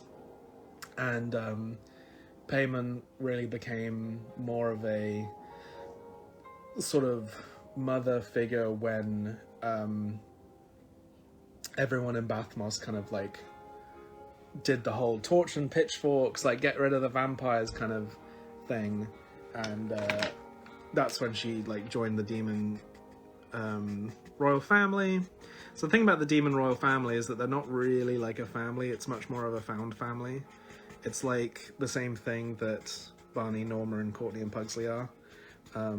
There is a scene where Norma's like reading the family tree, and it's like, she's her second cousin, blah blah blah, but like it's intentionally confusing because none of them are like really related.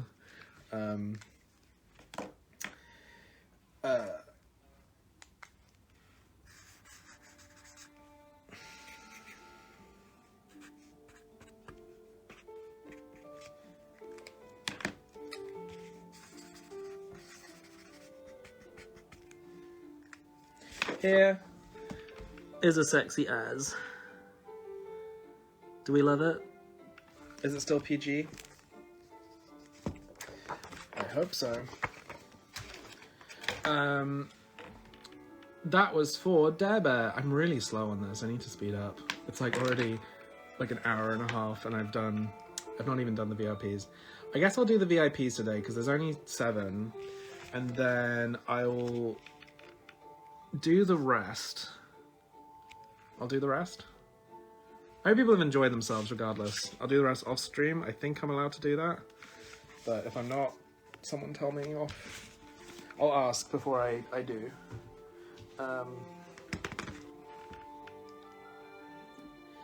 Okay.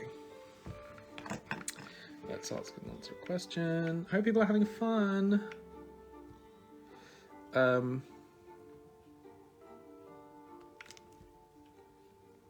What do you think about Zagan and Badger, both as friends and as potential romantic interests? I'm going to talk about the book versions of the characters, or I mean, I guess the show versions, but the third book has a lot of that stuff. It's a lot of like pined looks between the 3 of them, trying to figure out who any of them are and whatever. But I think they have a lot in common, you know? I think Badger and Zagan, they both like Norma. They both like supernatural things.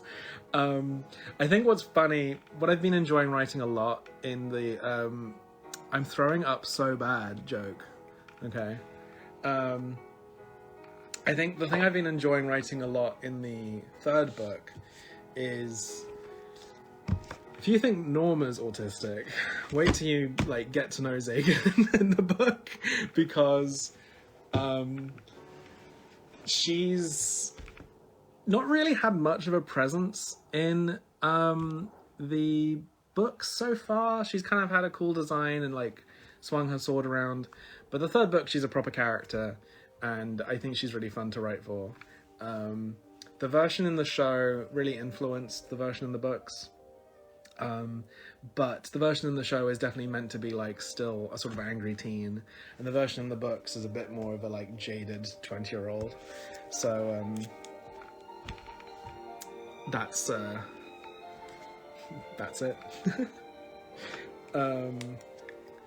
I don't know. I think all the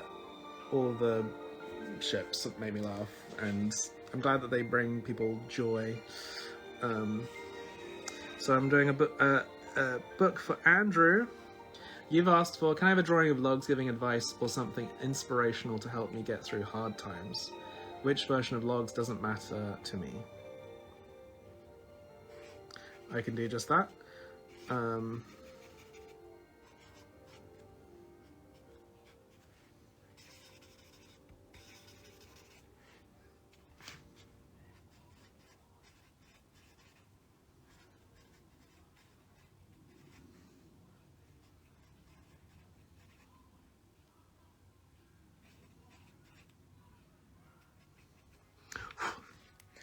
Okay. Was there going to be a Barney dying bit in season 3, keeping the seasonal thing going? I think so. But here's the thing. While it seems like Barney dies all the time, here's another way of thinking about it. That he can't die. He's indestructible. He always comes back to life. But I think in the third series, there's definitely going to be other near misses. I mean, the stakes are higher. You have to like make them count. But I don't want to say too much because a lot of book 3 was season 3, and I want you to read it. What I will say, would there have been more songs in season 3? Now, in our original episode outline, there wasn't another musical, but there was a musical I wanted to pitch. It just would have to swap out for another episode. And it was based on whether we could like get the team back together with Patrick and stuff. One idea I had was that in the final battle in season 3, they'd like see a bunch of enemies and they're like, how are we going to stop them? And Pugsy would be like, I know. And he does the musical spell again. And then like they manage to get through the whole army singing a kind of epic reprise of one of the songs from the musical episode. But there was this other idea I had, which was going to be the Demon Vision Song Contest, and we would have seen all the different demon planes like compete. And I had this idea that Earth has always qualified, but never... Not qualified, they've always been eligible, but they've never submitted anyone because they don't know this exists. And Barney finds out about it and submits logs, because he has a really good singing voice, but he didn't get a solo song. And Logs gets entered into the Demon Vision Song Contest and is like, wait, what do I have to do now? And only because he got 2 votes from Barney and Barney's mum. And the thing is, the reason I didn't go with this is I explained this plot and someone said, that's a Rick and Morty episode, they did that already. And I was like, oh, whatever. But the idea was like the losing plane gets like invaded or whatever. But I'm sure we could have done a different version of it and had like a lot of kind of pop songs. Anyway.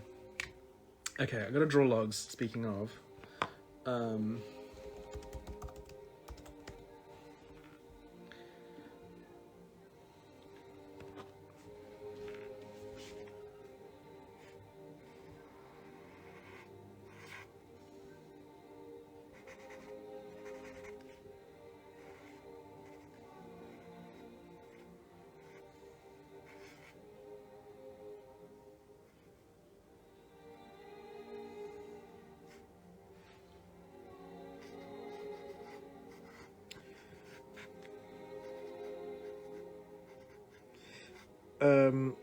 Seeing as I'm just like saying everything about season 3, I can say another thing that's not going to be in book 3,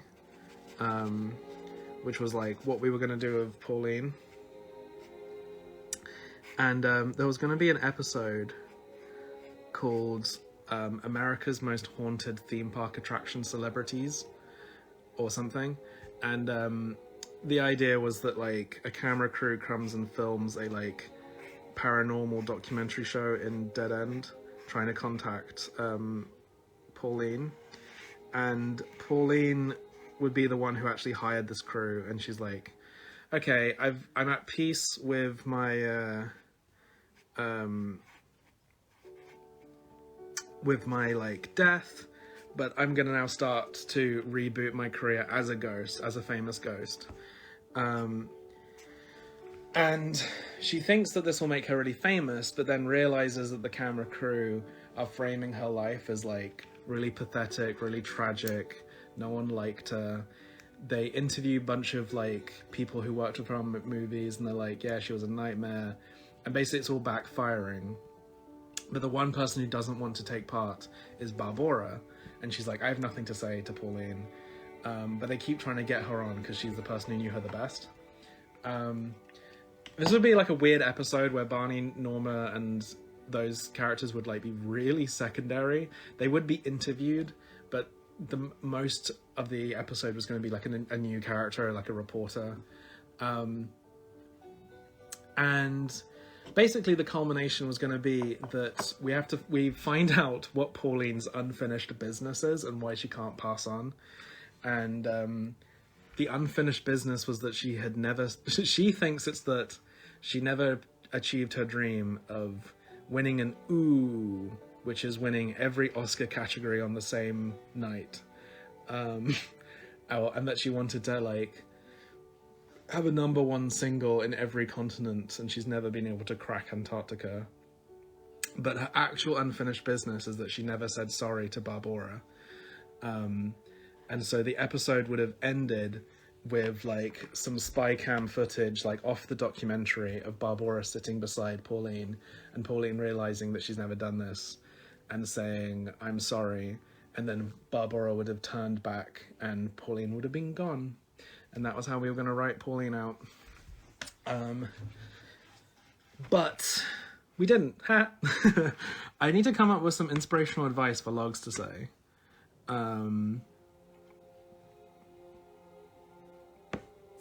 I'm so terrible at explaining. What are you trying to explain?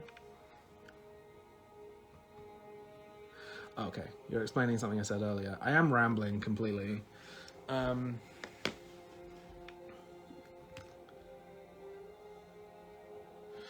Um,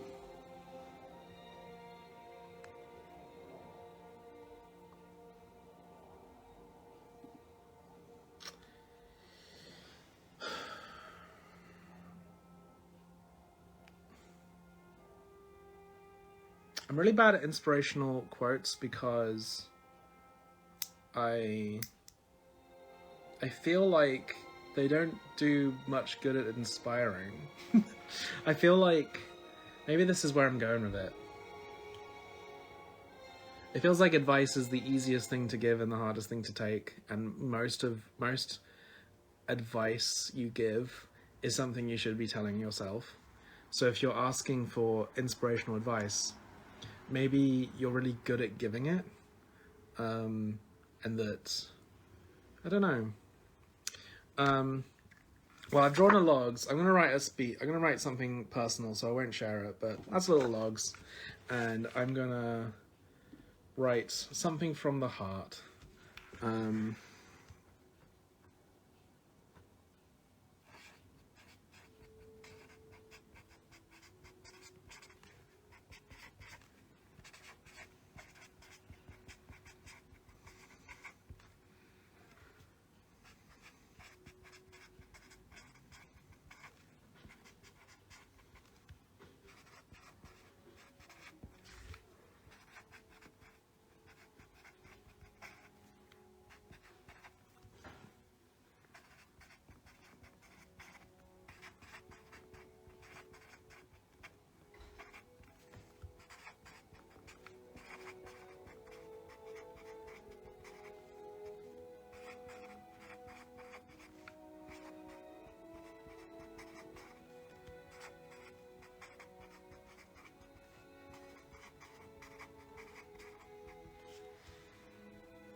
Great. Cut. Action.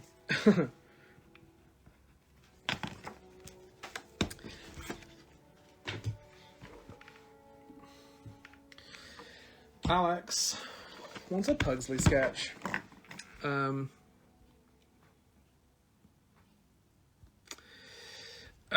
about a Dead End Paranormal movie at Netflix? I pitched it. They were just not interested in making more. Sorry about that. Who would be a good fit for Norma romantically? Answer only if you're comfortable. I mean, here's the thing. Here is the thing. I don't think Norma and Badia were ready for each other at the time when Norma confessed her love, because I think Norma was kind of pedestaling Badia a little bit and like kind of infatuated, and was maybe I would say not misunderstanding, but projecting a lot of like what should I say? She just made a friend and someone who like really understood her, and she had a lot of fun times hanging out, and so she was like couldn't really tell if that was just like best friends or girlfriends. And obviously Badia said she was straight, so like that wasn't gonna happen. I think maybe when both of them are a little older, a little maturer, after they've had a little bit of heartbreak, maybe they'll be ready to like try that again. But you know, life's not fair. But the thing is, we did come up with like, if the show had gone on for ages and if the comic had gone on for ages, I'd have loved to have seen Norma with lots of different people. She does have a girlfriend at the start of book 3. I will not say who. But it's fun to explore her in a completely different dynamic. You can sort of see if that's a good thing or a bad thing for her in that section of the book.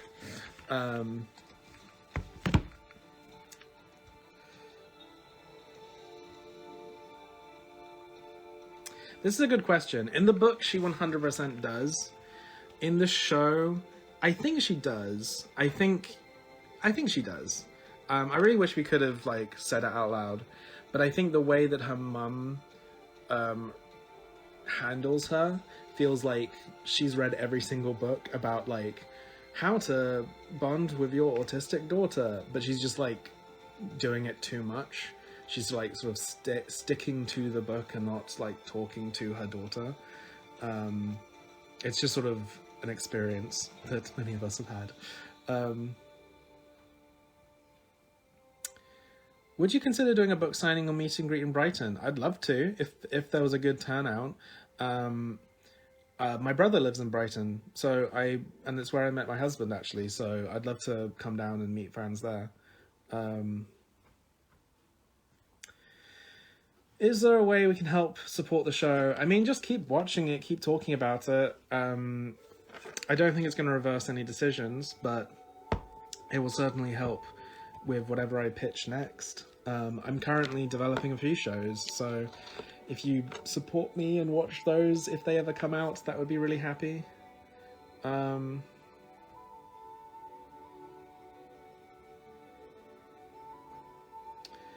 For the free posters for the pre-orders, is there any expected shipment delivery?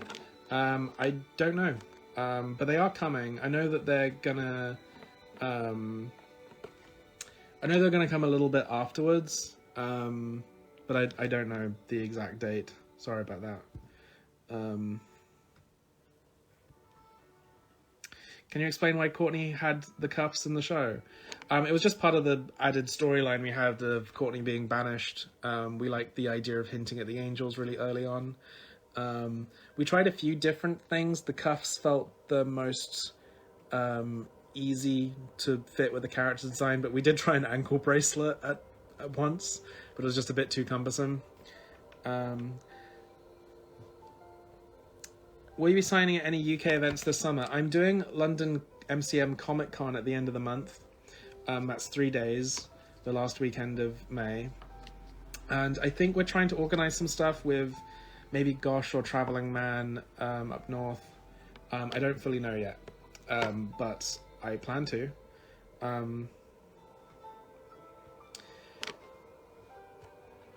And yes, I will definitely be back for book 3. Book 3 will be coming out around about the same time next year.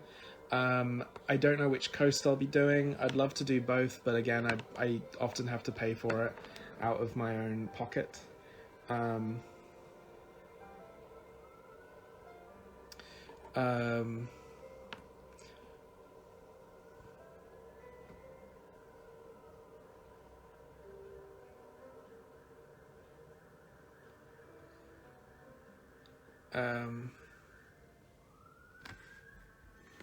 Sorry, I'm just looking through. I'm trying to prioritize questions that... Hamish, I've seen you liking a few posts of Becky Sloan. Do you know her in person? I do. Becky and Joe, creators of Don't Hug Me, I'm Scared, made their show at the same studio. They work at Blink along with me.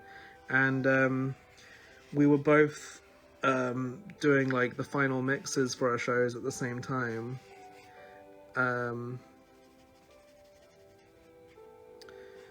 So yeah, we bumped into each other a lot. I think she's so funny.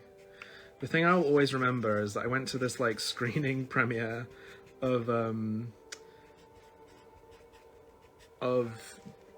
Hug Me, I'm Scared, and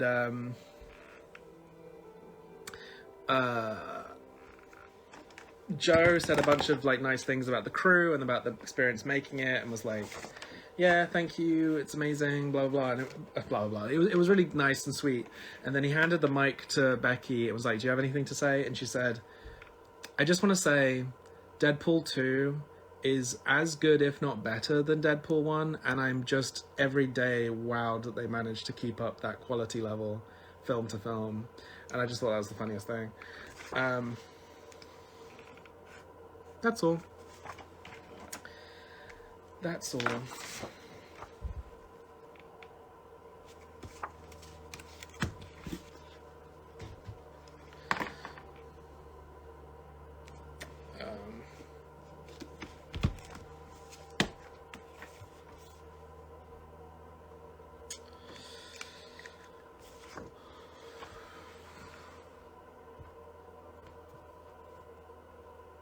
Madden?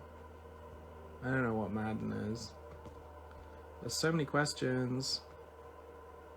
I'm going to answer this one because it's from Barbara, who is part of the Dead End crew. And Barbara of the Sun, I think, describes her perfectly. It was always a huge beam of positivity. So give Barbara a follow. What was my favourite part of adapting your comic book to a TV show? Genuinely collaboration. I know that sounds like I'm only saying that because you and some other crew members are here. But, like, making a whole comic on your own is fun, but, like, it's so much, like, I don't know, I think it's so much more fun to make it with people and, like, just see their points of views of the characters, and having people in the crew, like, tell you which characters they like, and, I don't know, it was, like, that stuff is why you make art, you know, bonding with other people. So there we go. Thank you for coming. Is Bale going to be canon? 100%. The final panel of book 3 is them fully French kissing. How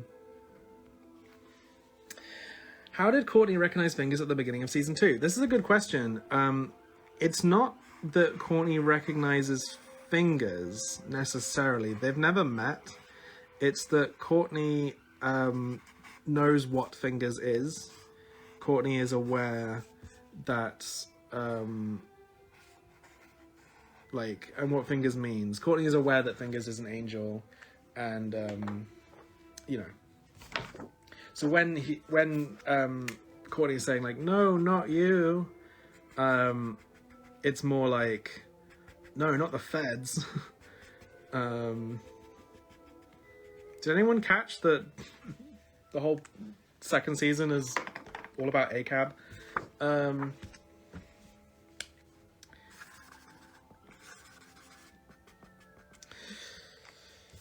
Okay.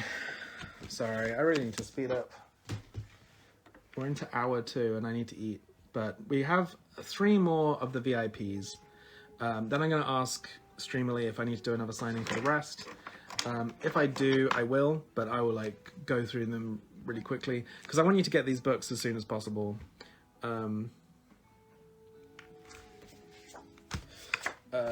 Hardcover for Chloe.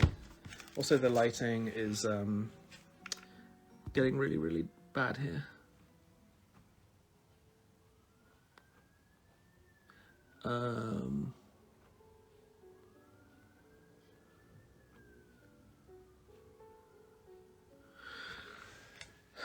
Is Barney neurodivergent? Also, what made you want to make Dead End so different from DeadEndia? I've seen lots of people headcanon Barney as having ADHD. I think that's pretty cool. My husband really struggles with his ADHD, and I think they have a lot of similarities in that I think they're both cutie pies. But here's the truth of it. All my protagonists are pretty much all on the spectrum. Like, I don't know how to write anything else. Maybe I shouldn't admit that, but I just, like, it's just how I write. So they've all got elements. I'm just really, I don't know. I'm excited for the next book I'm writing because I really get to explore that really intentionally. My dog's awake now.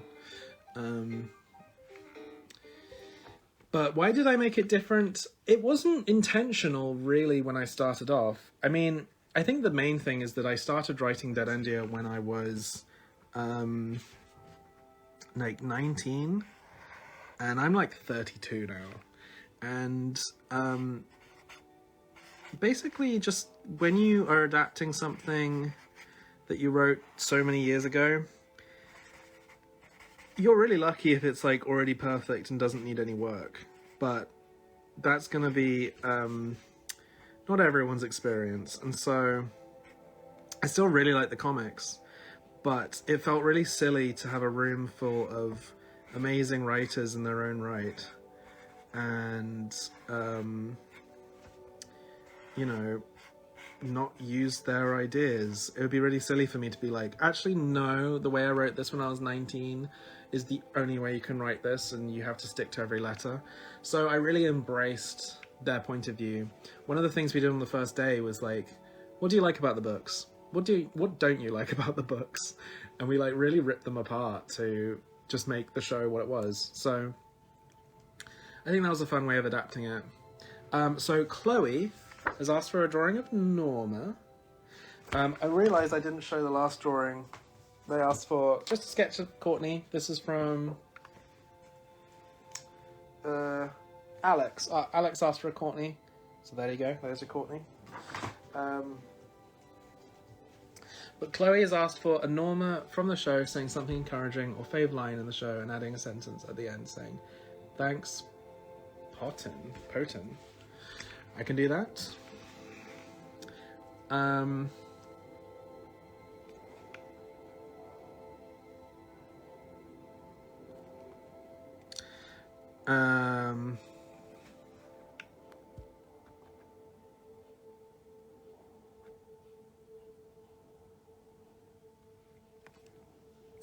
Is Danny British or Australian? This is very important. All the fandom wants to know.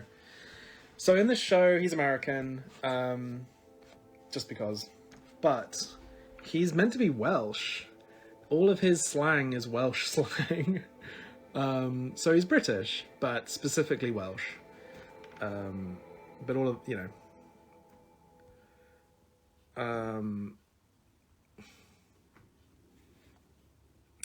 When will book 3 be out? About this time next year. Around about May.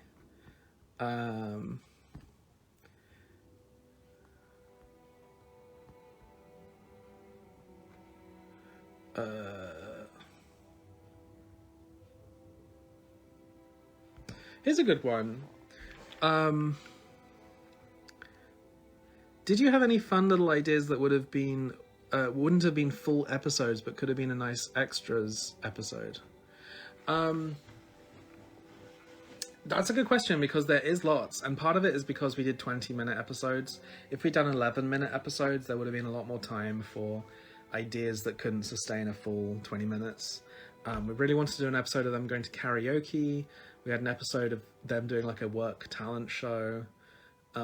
We had an episode idea of them on a cruise ship in Duress. I think that's the name of the plane. I'm forgetting it. You all know this better than me. But it's like the ocean plane. We wanted like a spooky ghost ship episode, which could have been a full episode, but like we had to really justify the visits to the planes, just because they were more expensive, and we wanted to like focus more on the park.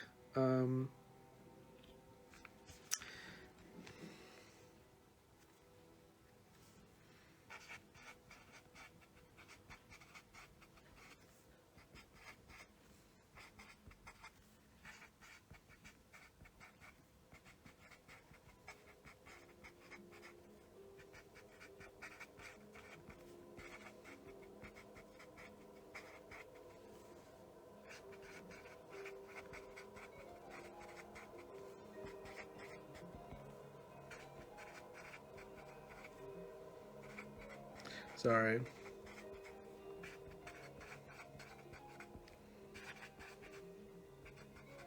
I'm writing quite a weird quote for Norma. They've asked for an encouraging fave line. And this is a bit more of a downer, but it really helped me.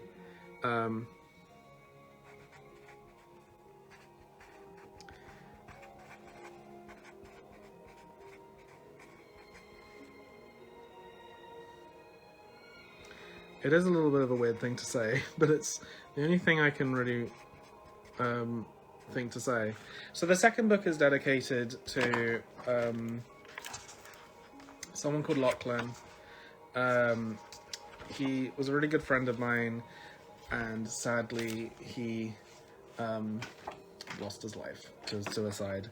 And I know, sorry, that's a bummer of a thing to talk about, but the normal quote is sometimes you can say all the right things, be there for someone 100%, but it's still not enough. But that's not a reason not to try. And I was writing the show when this happened, writing the book when this happened, and I realized that in the first book, like, Pugsley, you know, sacrifices himself, and I never really wanted that to seem like a positive thing to have done. And just the sentiment that, like, I think people can always feel like, what if I'd said this? What if I'd done this? And it's like, that's not the reason. That's never the, like,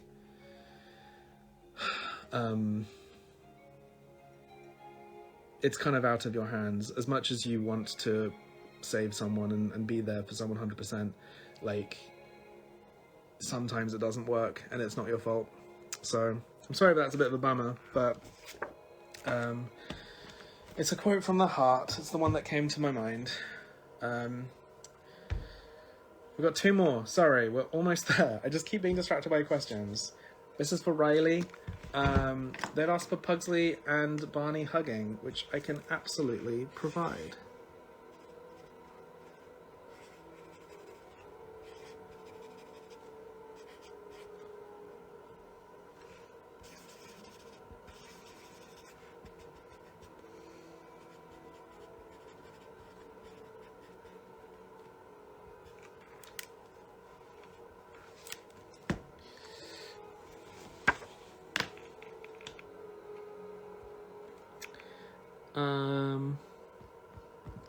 There's so many questions.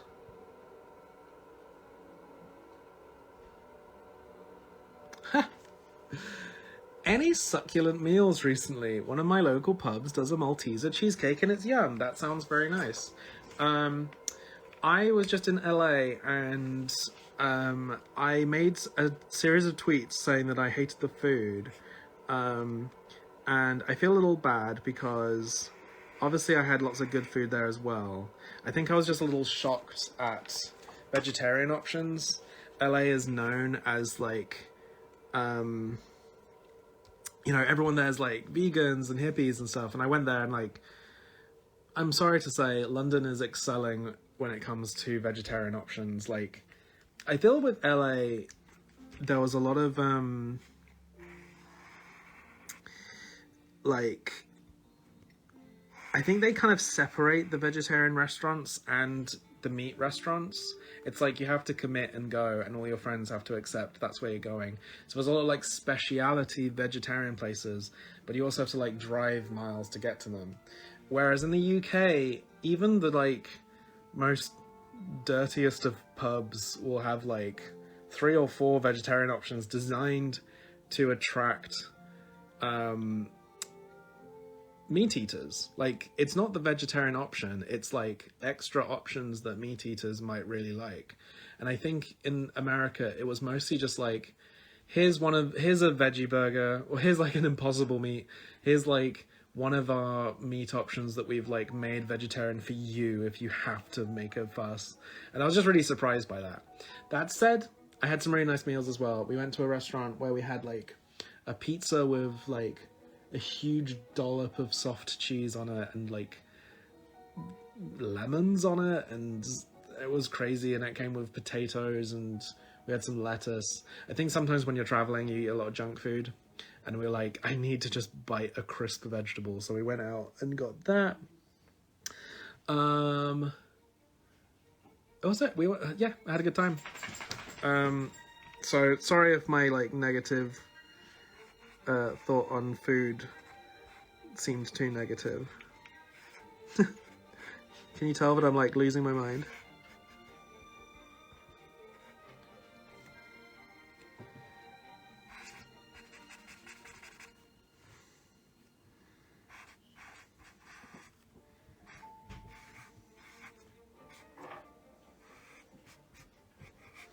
I find when I draw these characters, I'm, like, jumping between the show version and the book version, and sometimes that's not too noticeable.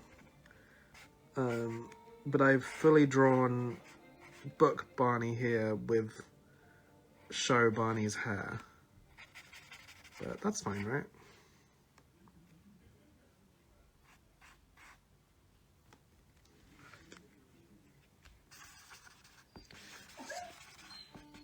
Kitty, don't worry.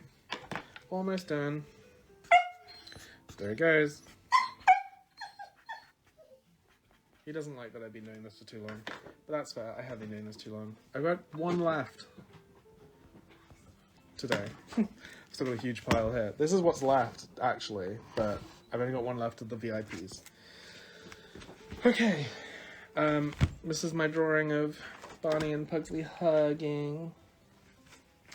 Drawn by someone who desperately wants to hug my doggy because he's barking.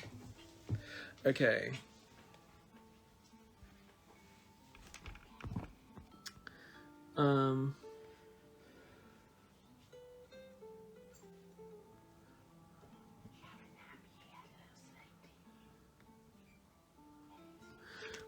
This is an interesting thing I'm going to talk about. Before that, the final book I'm doing again is to Andrew, who I've already done one for. And they've asked for seeing Barney and Logs doing couple things, such as going on a date or snuggling on a couch watching a movie. That's a nice thing to end everything on. I hope you're doing well. How was you having a dog now feel after writing Barney and Pugsley? So I had a childhood dog, and that's what a lot of the like Pugsley feelings come from. I've noticed that in drawing the third book, I'm making Pugsley far more doggy in like his poses and actions and stuff. There's a bit in the third book when he grabs a piece of paper, and I think back in the day I would have just drawn him grab it with his hands, but now I've drawn him putting it in his mouth and dashing, and it's just based on how my dog, like, as soon as he grabs something he shouldn't, if it's a piece of paper, he'll just like go and then dash as fast as possible, and I think that's really funny.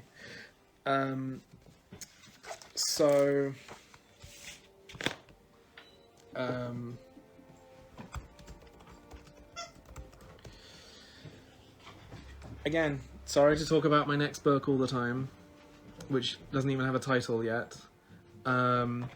But there's an animal character in that, and one sentiment that I want to express, having now had a dog, a real dog of my own, not like a family childhood dog,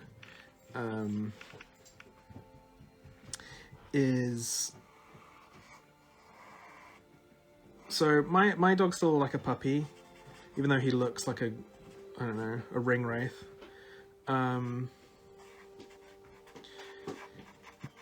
But so he messes up all the time. He like bites things, he barks, he like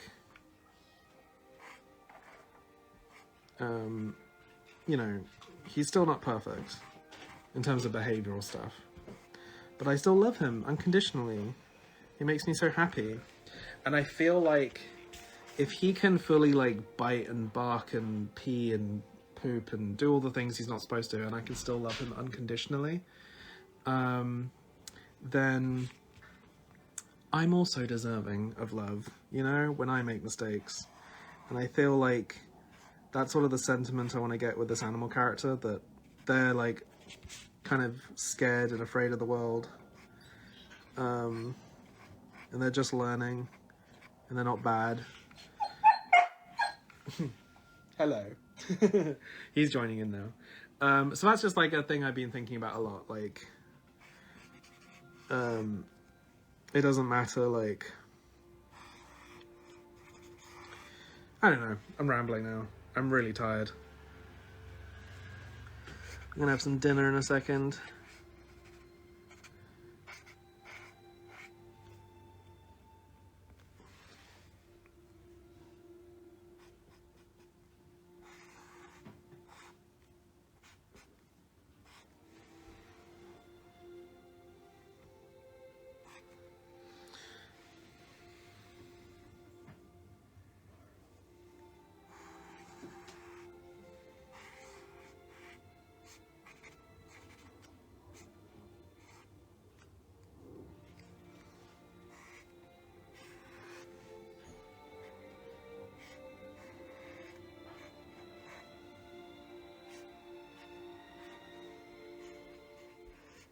I wonder if Glad has posted about the award yet. I'm gonna check afterwards.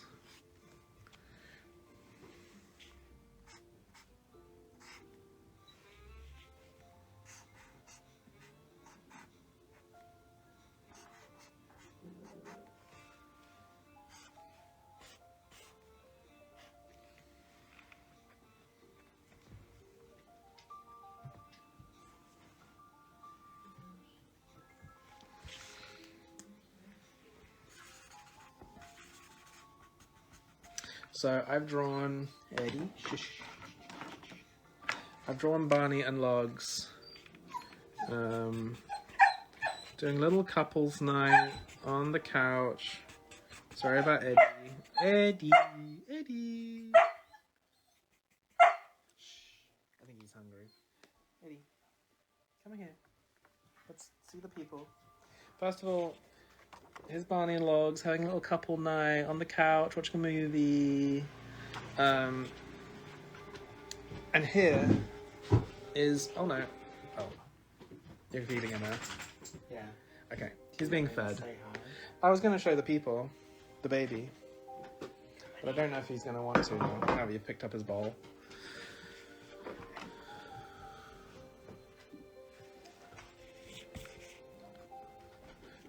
I can move the camera. Look. There he is. There's Justin, my husband, and Eddie, my doggy. What a dream. Meet the people. Meet your fans. Aww. He's got a very scared expression, but that's just what whippets look like. Okay. With that, I have now done all the VIPs. It seems like I didn't do very many because I have so many left. I still have 47 left. So if I do it again on stream, I'm going to have to be a lot quicker and answer a lot less questions. But it's been wonderful. I don't want to keep you. We've been here for 2.5 hours. It has gone dark around me and I need to eat. But thank you so much. I hope all the questions I got, all my answers weren't like too fandom shattering. I have no idea if any of this is like being like catalogued anywhere or if there's discords discussing any of this stuff. I don't know. But it's funny to drop a little grenade in the fandom and see what you do with it. I am every waking moment, but I'm not also taking my dog for a walk or playing Tears of the Kingdom. I am working on the 3rd book. I have a deadline this month. We're getting it finished very soon. And I'm really excited for you to see that. I'm also writing my next comic book. I'm really excited for you to see that. And I'm pitching, developing shows. I've been writing a movie, although we've stopped for the writer's strike. And yeah, lots more to come. I'll do more lives in the future. It was nice to see you too, Barbara. We'll see each other soon, I'm sure. I'd love to join more Discord servers if you'll have me, but I also don't want to, like I said, have it feel like dad's watching. But until next time, thank you so much. I will try and do another one. And I've recorded all of this. I'll try and upload this to YouTube soon. Okay. Mwah, mwah, mwah, mwah, mwah, mwah, mwah. I love you all. Bye-bye.